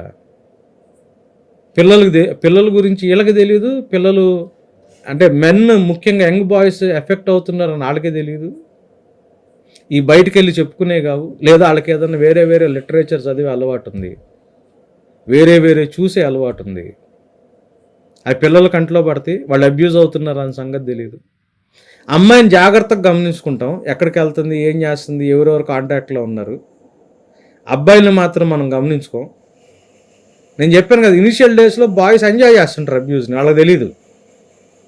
వాడికి ఎప్పుడు తెలుస్తుంది? వాడికి పెళ్ళి అయిపోయి ఒక ఒక ఒక భయంకరమైన ఏరియాలోకి మ్యారేజ్ వెళ్ళిపోయిన తర్వాత వాడికి అర్థమవుతుంది అది. అరే ఇంతకాలం అబ్యూజ్ జరుగుతున్న దాన్ని వీడు ఎంజాయ్ చేస్తూ వచ్చాడే, ఇది నా తప్పుడు ఎంజాయ్మెంటు, నేను అబ్యూజ్ అయ్యాను అని వాడు రియలైజ్ అయ్యేవాడికి వీడికి 45 సంవత్సరాలు 35 సంవత్సరాలు వచ్చేస్తాయి. ఇప్పుడు ఆడెళ్ళి చిన్నపిల్లోళ్ళలాగా లేదు నాకు ఇట్ట అయిందంటే ఎవడు నమ్ముతాడు అందులో అబ్బాయిని?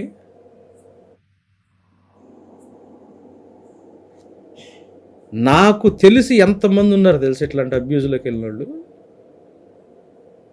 ఈ ఏరియా అసలు ఎవరు టచ్ చేయరు, ఎవరు మాట్లాడరు. వాడు కూడా చెప్పడు, అమ్మాయి చెప్పేస్తుంది నేను అబ్యూజ్ అయ్యాను బయటికి ధైర్యంగా.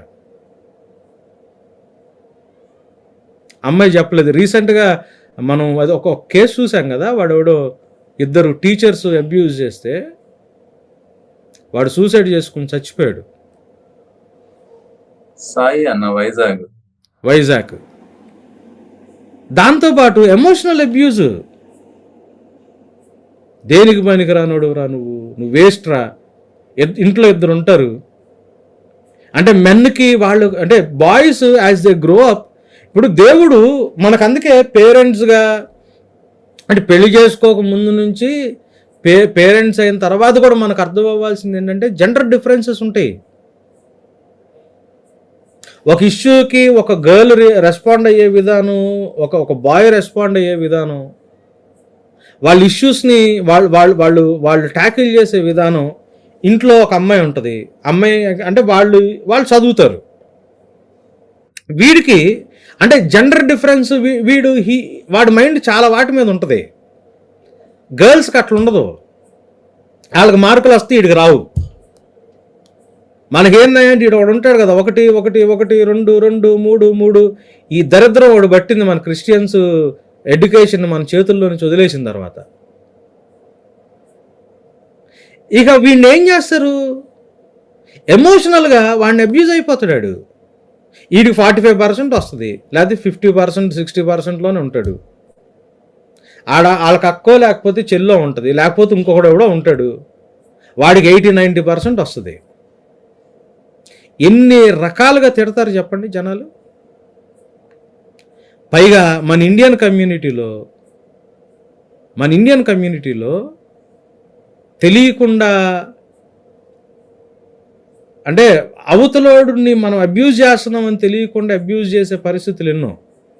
ఫిజికల్గా ఉంటుంది, ఎమోషనల్గా ఉంటుంది. మీరు నమ్మరు ఇది అయ్యేది.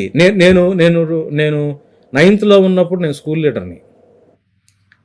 10th వచ్చిన తర్వాత ఓన్లీ 9th క్లాస్ వాళ్ళే స్కూల్ లీడర్గా నిలబడాలని మా స్కూల్లో లెక్క.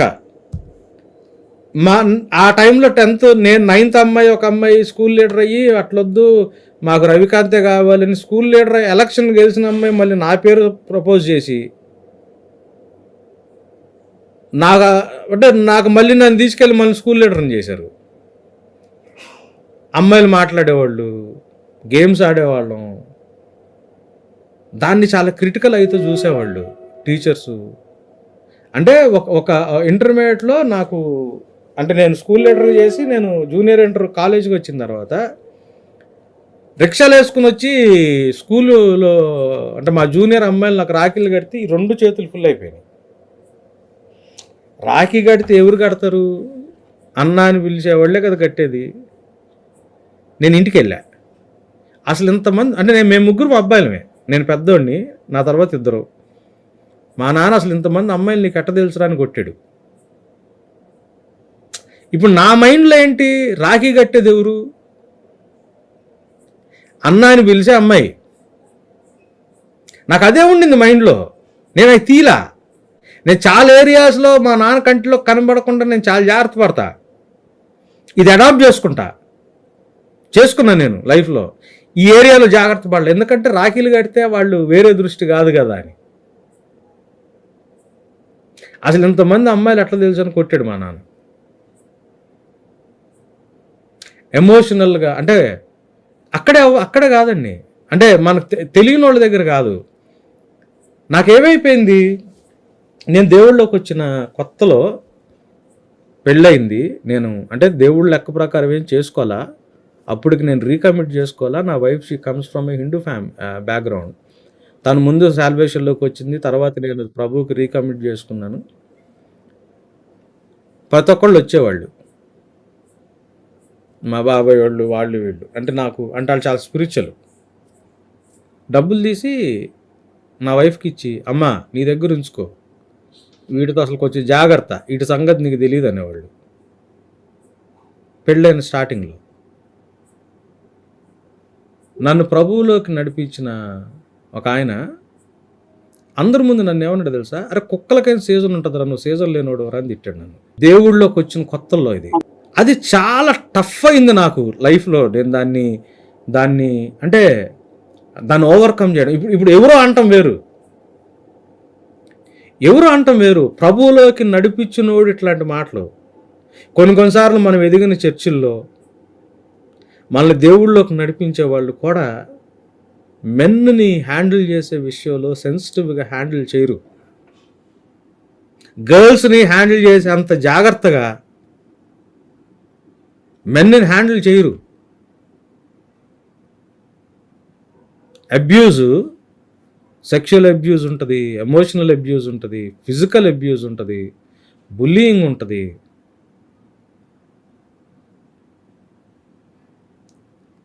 నేను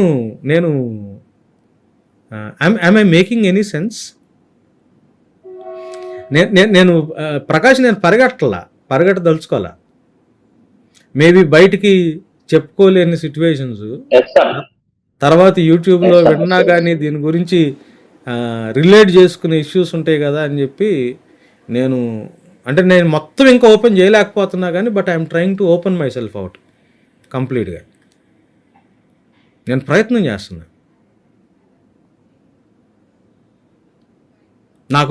నాకు ఎంత టైం పట్టిందో ఆ మాట అన్న తర్వాత. కుక్కలకైనా సీజన్ ఉంటుందా, నువ్వు సీజన్ లేనోడు ఎవరు అన్నాడు. నన్ను దేవుళ్ళలోకి నడిపించిన ఆయన. నాకు నిద్ర పట్టడానికి 6 months పట్టింది ఆ మాట నుంచి నేను కోలుకోవడానికి. టఫ్ టైం ఉండింది, లోన్లీనెస్. బైబిల్ ఏం చెప్తుంది తెలుసా దీన్ని ఓవర్కమ్ చేయడానికి? మనం we are never created to be alone. ఐసోలేషన్లో ఉండటం క్రియేషన్ విధానమే కాదు. నరుడు ఒంటరిగా ఉండటం మంచిది కాదు అని అంటే ఆదాములో ఏదో ప్రాబ్లం ఉందని దేవుడు చెప్పట్లా. డిజైనే అట్లా చెప్తున్నాడు దేవుడు. ఎందుకు ఫ్యామిలీ కాన్సెప్ట్ని ఎందుకు తీసుకొచ్చి పెట్టాడు దేవుడు అని అంటే ఇట్స్ ఎ డిజైన్ ఇష్యూ. ఇంకోటి గుర్తుపెట్టుకోవాల్సింది ఏంటి అని అంటే లోన్లీనెస్ అసలు పాపం కాదు. దీని గురించి మేము మా మెన్స్ మీట్లో మాట్లాడుకుంటా ఉన్నప్పుడు సాగర్ గారు, జయప్రకాష్ అన్న ఎవరో సంబడి ఈ మాట ఎత్తారు, యేసు ప్రభు కూడా లోన్లీగా ఉన్నాడు కదా అని. అరే ఒక గంట అయినా మీరు నాతో ఉండలేరా? ఆయన హీ ఫెల్ట్ దట్ లోన్లీనెస్. కానీ బైబిల్ ఏమంటుంది? యేసు ప్రభులు ఏ పాపం లేదని. లోన్లీనెస్ అన్నది సిన్ కాదు, పాపం కాదు. కానీ లోన్లీనెస్ని హ్యాండిల్ చేయకపోతే పాపంలో పడే ప్రమాదం ఉంది, పాపానికి ఈల్డ్ అయ్యే డేంజర్ ఉంది. లోన్లీనెస్లో అట్లానే కొనసాగితే లోన్లీనెస్ సిన్ కాదు. Even Jesus went through loneliness. చాలామంది ఉంటారు బైబిల్లో మనకు లోన్లీనెస్లోంచి వెళ్ళిన వాళ్ళు, యేసు ప్రభువుతో సహా. మనకి బైబిల్లో ఎట్లా కనిపిస్తుంది తెలుసా? దేవుడు లోన్లీ పీపుల్ని కలుసుకుంటాడు. కలుసుకుని వాళ్ళు ఏం చేస్తాడంటే ఒక కమ్యూనిటీలోకి వాళ్ళని చేరుస్తాడు. మేము మొన్న అంటే కనికరం గలవారు ధన్యులు అని బియాటిట్యూడ్స్ చర్చ్లో మేము మాట్లాడుకుంటా I was mentioning about Hagar. Egypt వాళ్ళ సొంత దేశమో కాదో తెలియదు, అక్కడ ఆమె వేరే అంటే అవుట్ సైడర్గా ఈజిప్ట్లో ఉందో లేదో తెలియదు, కానీ ఈజిప్ట్లోనే స్లేవ్గా ఉంది. ఆమెను తెచ్చేసుకున్నారు వీళ్ళు. అరే ఆమెను ఎట్ట తీసుకెళ్తారా? మాకు సంబంధించిన ఆమె కదా, నా గురించి మాట్లాడిన వాళ్ళు ఎవరు లేరు. పిల్లలు లేకపోతే నువ్వు ఈ దగ్గరికి వెళ్ళు అని చెప్పి ఒక వస్తువు ఇచ్చినట్టు శారా ఆమెను ఇచ్చేసింది. ఆయన ఆమెతో వెళ్ళి పడుకున్నాడు. ఆమె గర్భవతి అయింది. అక్కడ ఎక్కడ కూడా హాగర్ గురించి మాట్లాడిన వాళ్ళు, హాగర్ని పట్టించుకున్నాడు ఎవరు లేడు. మళ్ళీ సరే ఆమె గర్భవతి అయింది కదా, ఆమెలో కొంచెం మార్పులు వచ్చినాయి. మళ్ళీ మళ్ళీ వాళ్ళ ఆయన్ని తిట్టి మళ్ళీ ఇదిగో నీ నుంచే వచ్చింది ఇదని అంద కదా శారా. అసలు పంపించిందేమో శారా అను. మళ్ళీ ఎవరి మీదకి వేసింది? అదే మెన్న మీదకి వస్తాయి ఇట్లాంటివి. అంటే సరే ఆయన ఏమన్నాడు? పంపించే అన్నాడు ఆమెని, నీ ఇష్టం వచ్చినట్టు చేసుకో అన్నాడు. ఆమె కూడా అంటే ఆమెతో ఫిజికల్గా కలిసిన అతను he never took any responsibility regarding Hagar. ఆమె పంపించినామా గర్భవతి అయిన ఆమెని అంటే సారా ఏం చేసింది? గర్భవతి అయిన హాగర్ని ఇబ్బంది పెడతా ఉంటే హాగర్ పారిపోతే అరణ్యంలో దేవుడు వెళ్ళి కలిసాడు హాగర్ని. When she meant nobody to anybody, it was God who found her in the wilderness. వెనక్కెళ్ళు, అక్కడ ఉండు కొంతకాలం అన్నాడు. మళ్ళీ పుట్టిన కొడుకు నా కొడుకు అంటాడు, కానీ అబ్రహాం మళ్ళీ ఆమె గురించి పట్టించుకోవాలి. మీరు గమనించండి, అబ్రహాం నేచర్ కూడా వెరైటీగా ఉంటుంది. ఇస్మాయిల్ నా కొడుకు అన్నాడు, హాగర్ను మాత్రం ఓన్ చేసుకోవాలా. మళ్ళీ పంపించేస్తే మళ్ళీ అరణ్యంలో ఎవరు చూసుకున్నారు తెలుసా? దేవుడు చూసుకుని ఆమెని కూడా ఒక కుటుంబంగా, ఒక జనాంగంగా చేస్తానని చెప్పి దేవుడు బ్లెస్ చేశాడు. దేవుడు ఏం చేస్తాడు తెలుసా? లోన్లీ పీపుల్ని కనుగొంటాడు. లోన్లీ పీపుల్ ఎప్పుడు లోన్లీగా మాత్రం దేవుడు హెల్ప్ చేయడు. He plants them into a community. ఈ డిజైన్, ఈ విధానాన్ని మీరు జాగ్రత్తగా గమనించండి. డేవిడ్కి ముందు అన్నదమ్ముళ్ళు ఉన్నారు. ఏలియా ఒక్కడే ఉన్నప్పుడు దేవుడు ఇందాక నుంచి 3 ఎగ్జాంపుల్స్ తీసుకుంటా ఉన్నా. డేవిడ్ ఒకడు, ఏలియా ఒకడు, పాల్. ఒక అప్రెంటిస్ని ఎలీషాని దేవుడిచ్చాడు. పాల్కి ఒక ఆత్మీయ కుమారుణ్ణి దేవుడిచ్చాడు. పాల్ రాస్తాడు తిమోతితో, పాల్ నువ్వు నా దగ్గరికి వచ్చేయని 2 సార్లు ఒకటే చాప్టర్లో తిమోతికి లెటర్ రాసినప్పుడు, నీకెంత త్వరగా కుదిరితే అంత త్వరగా రా అని. విషయం ఏంటి తెలుసా, మనం లోన్లీనెస్ని పర్ఫార్మెన్స్తో మనం ఫైట్ చేయం. Loneliness can only be fought by the presence of the Lord and in the presence of a community. ఒక సరైన సహవాసంలో దేవునితో సహవాసం చేస్తున్నప్పుడు, దేవునితో ఒక రిలేషన్లో ఉండి సరైన సహవాసంలో ఉన్నప్పుడే మనం లోన్లీనెస్తో ఫైట్ చేయగలం.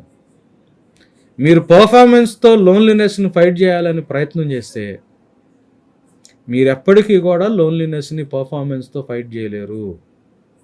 You can never outperform yourself your loneliness. Proper ప్రెజెన్స్లో మీరు ఉండాలా. It is through presence that you fight loneliness. అయితే దీన్ని ఎట్లా ఓవర్కమ్ చేయాలా?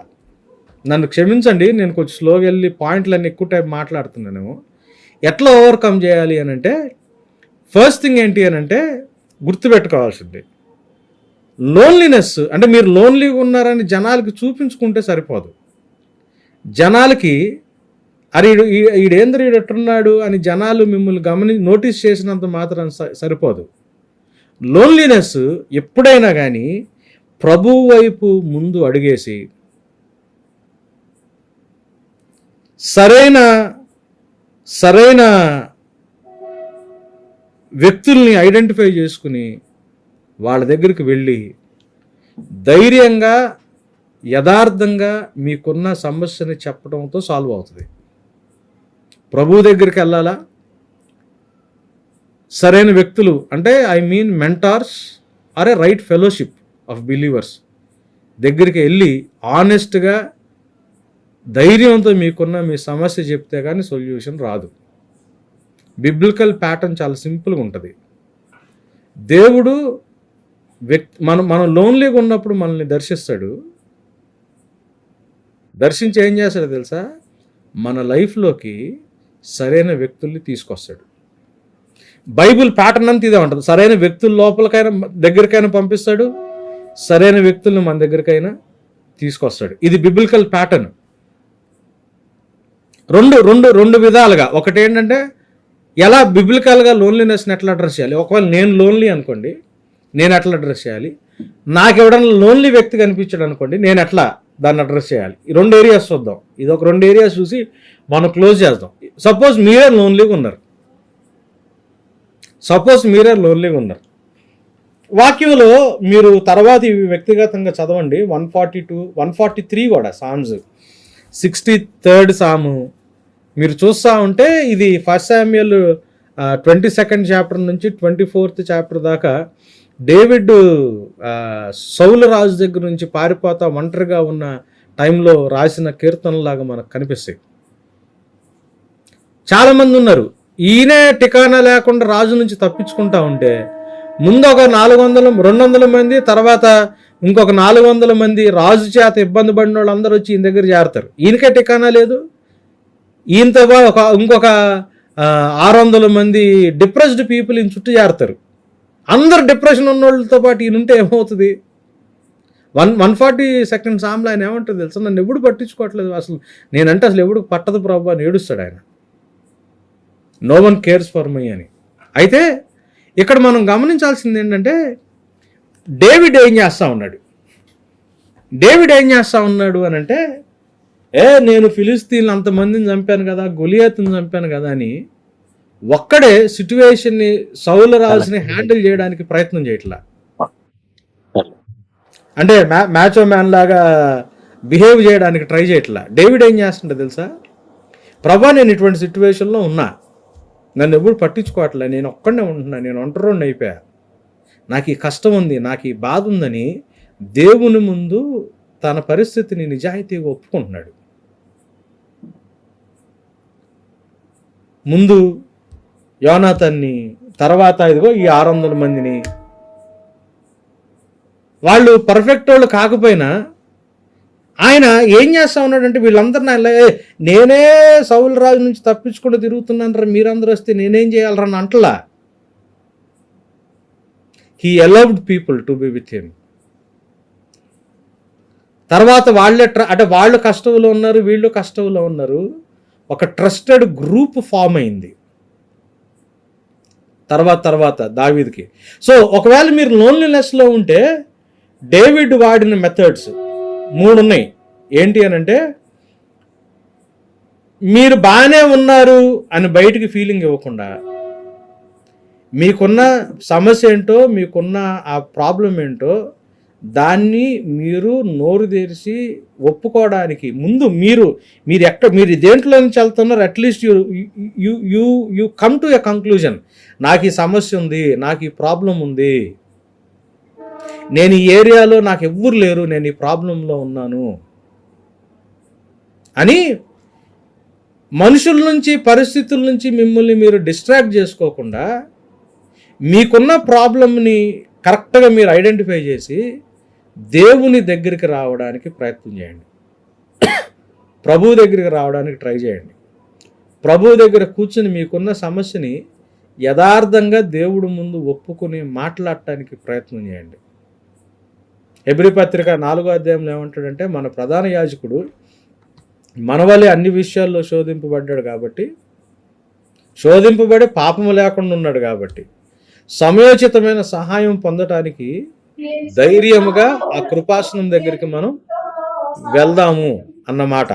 మన వలె అన్ని విషయాల్లో శోధింపబడి పాపము లేకుండా ఉన్నాడు ఎవరు? Yesayya. He has gone through what we are actually going through. ఇప్పుడు మనం వెళ్తున్న పరిస్థితుల నుంచి యేసు ప్రభు వెళ్ళాడు. అందుకే ఆయన ఏమంటాడు, సమయోచితమైన సహాయం పొందటానికి ధైర్యంగా కృపాసనం దగ్గరికి రండి. మీరు ఎంత బ్రోకనో, ఎంత మురికిలో ఉన్నారో, ఎంత ఇప్పుడు అంటే నాకు అదే బ్యూటిఫుల్ అనిపిస్తుంది. తప్పిపోయిన కుమారుడు వెనక్కి తిరిగి వచ్చినప్పుడు రావాలని అనుకుంటే తండ్రి రావడం చూసి పరిగెత్తుకుంటూ వెళ్ళాడు. అది దేవుని యొక్క నేచరు. మెడ మీద ముద్దు పెట్టుకున్నాడంట. అంటే మనం వేసుకున్న బట్టలు తీసుకుంటే ఇక్కడ ఉంటుంది మురికి, అన్నిటికంటే ఎక్కువ మురికి ఎక్కడ ఉంటుంది అంటే ఇక్కడ ఉంటుంది. మనుషుల్లో ఇక్కడ ఉండే ఒకలాంటి బ్లాక్ ఒకలాగా అయిపోద్ది మనుషులకి ఏరియా అంతా కదా. తండ్రి అంట తన పవిత్రమైన పెదాలతో మన జీవితంలో ఉన్న మురికైన ప్రదేశాన్ని కూడా ముద్దు పెట్టుకోవడానికి వెనకాడ్డంట. అది బైబిల్ చెప్తుంది. మనం ఎంత మురికోళ్ళమైనా, మనలో మనం ఎంత కంపున్నా, మనం ఎంత విరిగిపోయినా, మనం ఎంత పగిలిపోయినా, మన లైఫ్లో డర్టియెస్ట్ పార్ట్ ఆఫ్ అవర్ లైఫ్ని తండ్రి తన పెదాలతో ముద్దు పెట్టుకుని హత్తుకుని తన దగ్గరికి తీసుకోగలడు.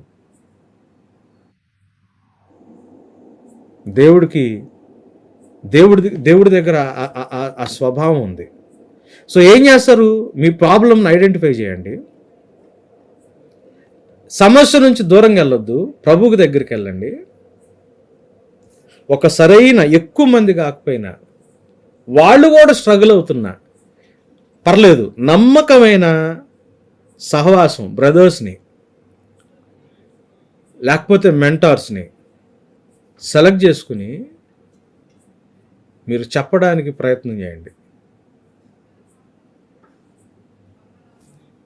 ఎప్పుడు మీరు లోన్లీ అయితే అప్లికేషన్ ఏంటి తెలుసా? మీకు ఎంటర్టైన్మెంట్ కాదు కావాల్సింది లోన్లీగా ఉంటే, ఇన్ఫర్మేషన్ కాదు కావాల్సింది, ఎంగేజ్ అవ్వడం కాదు కావాల్సింది. మీరు లోన్లీగా ఉంటే మీకు కావాల్సింది ఏంటి తెలుసా? సహవాసం, ప్రెజెన్స్. దేవునితో, సరైన వ్యక్తులతో సహవాసం. ఎక్కడో ఒక చోట ఎంగేజ్ అవ్వద్దు. ఏ కామెడీ మూవీయో లేకపోతే టీవీయో మ్యాచో పెట్టుకునో ఏదో ఒక రకంగా ఎంటర్టైన్మెంట్లోకి వెళ్ళిపోయి ఆ టైంని ఎట్లా వైలవే చేయడానికి ప్రయత్నం చేయొద్దు. సరైన సహవాసంలో ఉండాల్సిన అవసరం ఉంది, దేవుడితో, సరైన విశ్వాసులతో. ఇది అప్లికేషన్. మీకెవరన్నా దొరికారనుకోండి లోన్లీగా ఉన్నవాళ్ళు, మీరేం మెథడ్ అప్లై చేయాలి తెలుసా? దానికి ఒక ఎగ్జాంపుల్ చూపిస్తా. మొదటి రాజుల గ్రంథం 19వ అధ్యాయంలో ఏలియా మస్తు విక్టరీ వచ్చింది కదా. అబద్ధ ప్రవక్తలు ఆయన అగ్ని పిలిస్తే పైనుంచి రావడం గందరగోళం జరిగింది. సూపర్ స్పిరిచువల్ విక్టరీ వచ్చింది. నెక్స్ట్ చాప్టర్లో ఏలియా అలసిపోయి ఒంటరోడుగా కనిపించడం చూస్తాం మనం. నేను ఈ మధ్య సేవకుల్లో కూడా బయటపడిన వాళ్ళు బాగానే ఉంటారు. ఎవరన్నా బయటపడితే దానికి అసలు విపరీతమైన మేమే చాలా పరిశుద్ధులు, వీడేంద్ర ఇట్ట అంటాడు, ఆ సేవకుడు ఇట్ట అంటాడు, ఇట్టట్టున్నాడు రా అనే ఆశలు వేయడం కనిపిస్తుంటుంది. కాంబాట్లో ముందు అఫెన్స్ శత్రువు ఎదుర్కోవడానికి ముందు ఒకడు గన్ను తీసుకుని వెళ్తా ఉంటే ఈడెవడైతే అఫెన్స్లో వెళ్తున్నాడు గన్ తీసుకుని, వీడికి ఇమ్మీడియట్గా వాడు వీపును కాయడానికి ఇద్దరు ఉంటారు అటు సైడ్ తిరిగి. ఎక్కడ? Immediate back. కొంచెం దూరంలో ముగ్గురు ఉంటారు వాడు వీపును కాయడానికి. వీడొక్కడు శత్రువుని అటాక్ చేస్తా వీడొక్కడ గన్ తీసుకుని వెళ్తా ఉన్నప్పుడు ఒక సేవకుడు ఉంటే,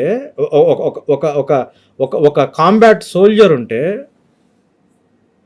వాడికి వీపు గాయడానికి 5గురు ఉంటే, మీలో మినిస్ట్రీ చేసేవాళ్ళు చాలామంది ఇది ఫీల్ అవుతుంటారేమో. మీరు అందరిని కాస్తా ఉంటారు కానీ మీ వీపు గాయడానికి ఎప్పుడు కనిపించాను కదా. తగలదు వెనక నుంచి బుల్లెట్. కత్తి తీసుకుని మనం వెళ్ళం. వాళ్ళు వెళ్ళి అవతల శత్రువును ఒక 10 దెబ్బలు వేస్తే 2 దెబ్బలు ఇటు తగలవా సేవ చేసేవాడికి? ఆ 2 దెబ్బలు చూడగలరే నువ్వు చాలా హోలీ అనుకున్నాను రా, నువ్వేంద్ర ఎట్ట తయారైపోయావు అని చెప్పి మినిస్ట్రీలో ఉన్న వాళ్ళకి ఒక పెద్ద నేను ఫేస్ చేస్తా. అది స్పిరిచువల్ బ్యాటిల్ ఉంటుంది. ఒక పెద్దది ఏదన్నా సీరియస్ ప్రోగ్రామ్ ఏదైనా చేసామనుకోండి, సపోజ్ ఇట్లా బైబిల్ ఎక్స్ప్లోరేషన్ సమ్మిట్ ఉంటుంది, 3 days 4 days, మార్నింగ్ 9 o'clock నుంచి ఈవినింగ్ 7:30 8 దాకా కంటిన్యూస్గా 3 days 4 days ఎంగేజ్ అయిపోయి ఉంటాం. ప్రతి ఒక్కటి ఫైట్ ఉంటుంది. ప్రోగ్రామ్ అయిపోతుంది, ఎవరికి వాళ్ళు వెళ్ళిపోతారు. You don't know, as men of God we are prone to loneliness. తెలుసా సంగతి? చాలామందికి తెలియదు. ఆ లోన్లీనెస్లో అంటే ఎంతసేపటికి అదన్నా ఇదన్నా, నువ్వు సూపర్ అన్నా, అదన్నా ఇదన్నా, క్వశ్చన్లు అడుగుతారు, అవి అడుగుతారు. సేవ చేయడానికి వచ్చినోడికి ఆఫరింగ్ ఇస్తారు, పంపించేస్తారు, ట్రైన్ ఎక్కే. అరే మీరు చాలా చూసుకున్నారు అనుకుంటారు, కానీ అవ్వదు. వాడొక్కడే అవుతాడు. చూసారా, ఒక్కసారి ఈ ఫైట్ అయిపోయి వీడు రిలాక్స్ అవుతాడు సేవకుడు. సాతానుగా రిలాక్స్డ్ అవ్వడు. చర్చికో లేకపోతే మీరు ప్రోగ్రామ్ పెట్టిన మీకు ప్రోగ్రామ్ అయిపోద్ది, సేవకుడికి కూడా ప్రోగ్రామ్ అయిపోద్ది, వీడు రిలాక్స్ అవుతాడు. సాతానుగాడు రిలాక్స్ అవ్వడు. ఆ ఒంటరితనంలో పొరపాట్లు జరుగుతున్నాయి సేవకుల దగ్గర. రీసెంట్గా బయటకు వచ్చిన వాళ్ళు చాలామంది ఉన్నారు అట్లా. రాగానే ఈ మధ్య వాళ్ళని తీసుకొచ్చి సోషల్ మీడియాలో పెట్టి ఫ్రై చేస్తారు మనోళ్ళు. వాస్తవానికి ప్రతి ఒక్కడు వెళ్తుంటాడు ఈ సిచ్యువేషన్లో నుంచి. ఎప్పుడు ఫైట్ ఆడిది. కాకపోతే మినిస్ట్రీలో ఉన్నాడు బయటకు వస్తాడు. ఒంటరిగా ఉన్నవాడు వెళ్ళి వాడు ఆడిదని చేసినా కానీ ఆడిది పెద్దగా రాదు ఫైల్లోకి కదా. ఏలియా కూడా ఇట్లానే పోరాటం చేశాడు. నెక్స్ట్ చాప్టర్లోనే చాలా ఎగ్జాస్టెడ్గా నేను చచ్చిపోతాను ప్రభా అని చచ్చిపోవాలని ట్రై చేశాడు. సూసైడ్ కాన్సెప్ట్లో ఉన్నాడు మైండ్లో. అంత భయంకరమైన విక్టరీ తర్వాత అట్లాంటి సిచ్యువేషన్. ఇక్కడ సర్ప్రైజింగ్ పార్ట్ ఏంటి తెలుసా? దేవుడు ఏలియా దగ్గరికి వెళ్ళి ఏలియాని తిట్లా. అరే నీకు బుద్ధి ఉందా? నువ్వు సేవకుడు కదా, నువ్వు తండ్రివి కదా, నువ్వు మగడు కదరా, నువ్వేంద్రా ఇది ఈ మాటలు పనికిరాని మాటలని దేవుడు ఏలియాని తిట్లా. దేవుడు ఏం చేశాడు తెలుసా? ఏలియాకి ముందు రెస్ట్ ఇచ్చాడు. వాడికి రెస్ట్ అవసరం. తర్వాత భోజనం పెట్టాడు. మెల్లనైన స్వరంతో దర్శించాడు. దర్శించి నీకు సహాయం అవసరం ఉంది అని చెప్పి ఎలీషా దగ్గరికి ఎలీషాని జత చేశాడు. దేవుడు చూడండి, మనం పోరాటం చేస్తున్న తండ్రితోనో లేకపోతే మగోడితోనో సేవకుడితోనో ఏదైనా ఇష్యూ బయట పడగాలని మనం ఇప్పుడు ఆ లెక్కలో చూస్తే యేసు ప్రభు మాటలు తప్పితే బైబిల్లో ఎవడు మాటలు ఉండటానికి లేదుగా. ఏదైనా పొరపాటు బయటకు వచ్చింది, తప్పు బయటకు వచ్చింది, పుస్తకాలు ఆపేస్తున్నారు, అయ్యి తీసేస్తున్నారు, అయ్యి చేసేస్తున్నారు, వాడిని తీసుకొచ్చి ఫ్రై చేసి పడేస్తున్నారు. అప్పుడు ఎవరున్నారు రైటు? దావీదు చేసిన దానికి దావీదు రాసిన ఉండొచ్చా బైబిల్లో? అబ్రహాం చేసిన దానికి అబ్రహాం ఉండొచ్చా? ఎవరికి తీసుకోవాలా? ఏ భేదం లేదు, అందరూ పాపం చేశారనే ఉంది కదా బైబిల్లో. యేసు ప్రభు తప్పితే పాపం లేనివాడు ఎవడన్నా ఉన్నాడా? యేసు ప్రభు తప్పితే పాపం చేసినాడు ఎవడు లేడు కదా. అప్పుడు ఎంతమంది తీసేయాలి బైబిల్లో నుంచి? కాగితాలు పీకేయాలా? దేవుడు ఏలియాని ఎదుర్కొన్న విధానం, నేను విత్ దిస్ ఐ క్లోజ్. మీకు ఎవరన్నా లోన్లీ కనిపించారనుకోండి, దేవుడు మెథడ్ని మీరు ఫాలో అవ్వండి. ఎవడన్నా అలసిపోయి ఉన్నాడు, లోన్లీగా ఉన్నాడు, ఆఫర్ హిమ్ రెస్ట్. వాడికి ఎట్లా విశ్రాంతి ఆఫర్ చేస్తారో చేయండి. వాడిని కలవండి, అతను చెప్పే మాటలు జాగ్రత్తగా వినండి. ఆయనకి ఎట్లాంటి ఆహారం అవసరమా అంటే, ఒక హగ్ అవసరమైతే హగ్ ఇవ్వండి, ఆత్మీయ ఆహారం అయితే ఆత్మీయ ఆహారం ఇవ్వండి, ఆదరణ కావాలంటే వాడికి ఏ రకంగా ఫీడ్ చేయగలరు ఫీడ్ చేయండి. ఫీడ్ చేసి మీ సహవాసంలో అతన్ని చేర్చుకుని దాన్ని జయించడానికి ఆ పురుషుడికి లేకపోతే ఆ లోన్లీ ఉన్న వాడికి సహాయం చేయండి. మా ఏళ్ళ అపరాధం చేసిన వారిని మేము క్షమించిన ప్రకారం మా అపరాధాలను క్షమించమని దేవుడు నేర్పించాడు ప్రార్థన. ప్రభు విధానంలో లోన్లీగా ఉన్న వాళ్ళని మనం హ్యాండిల్ చేద్దాం.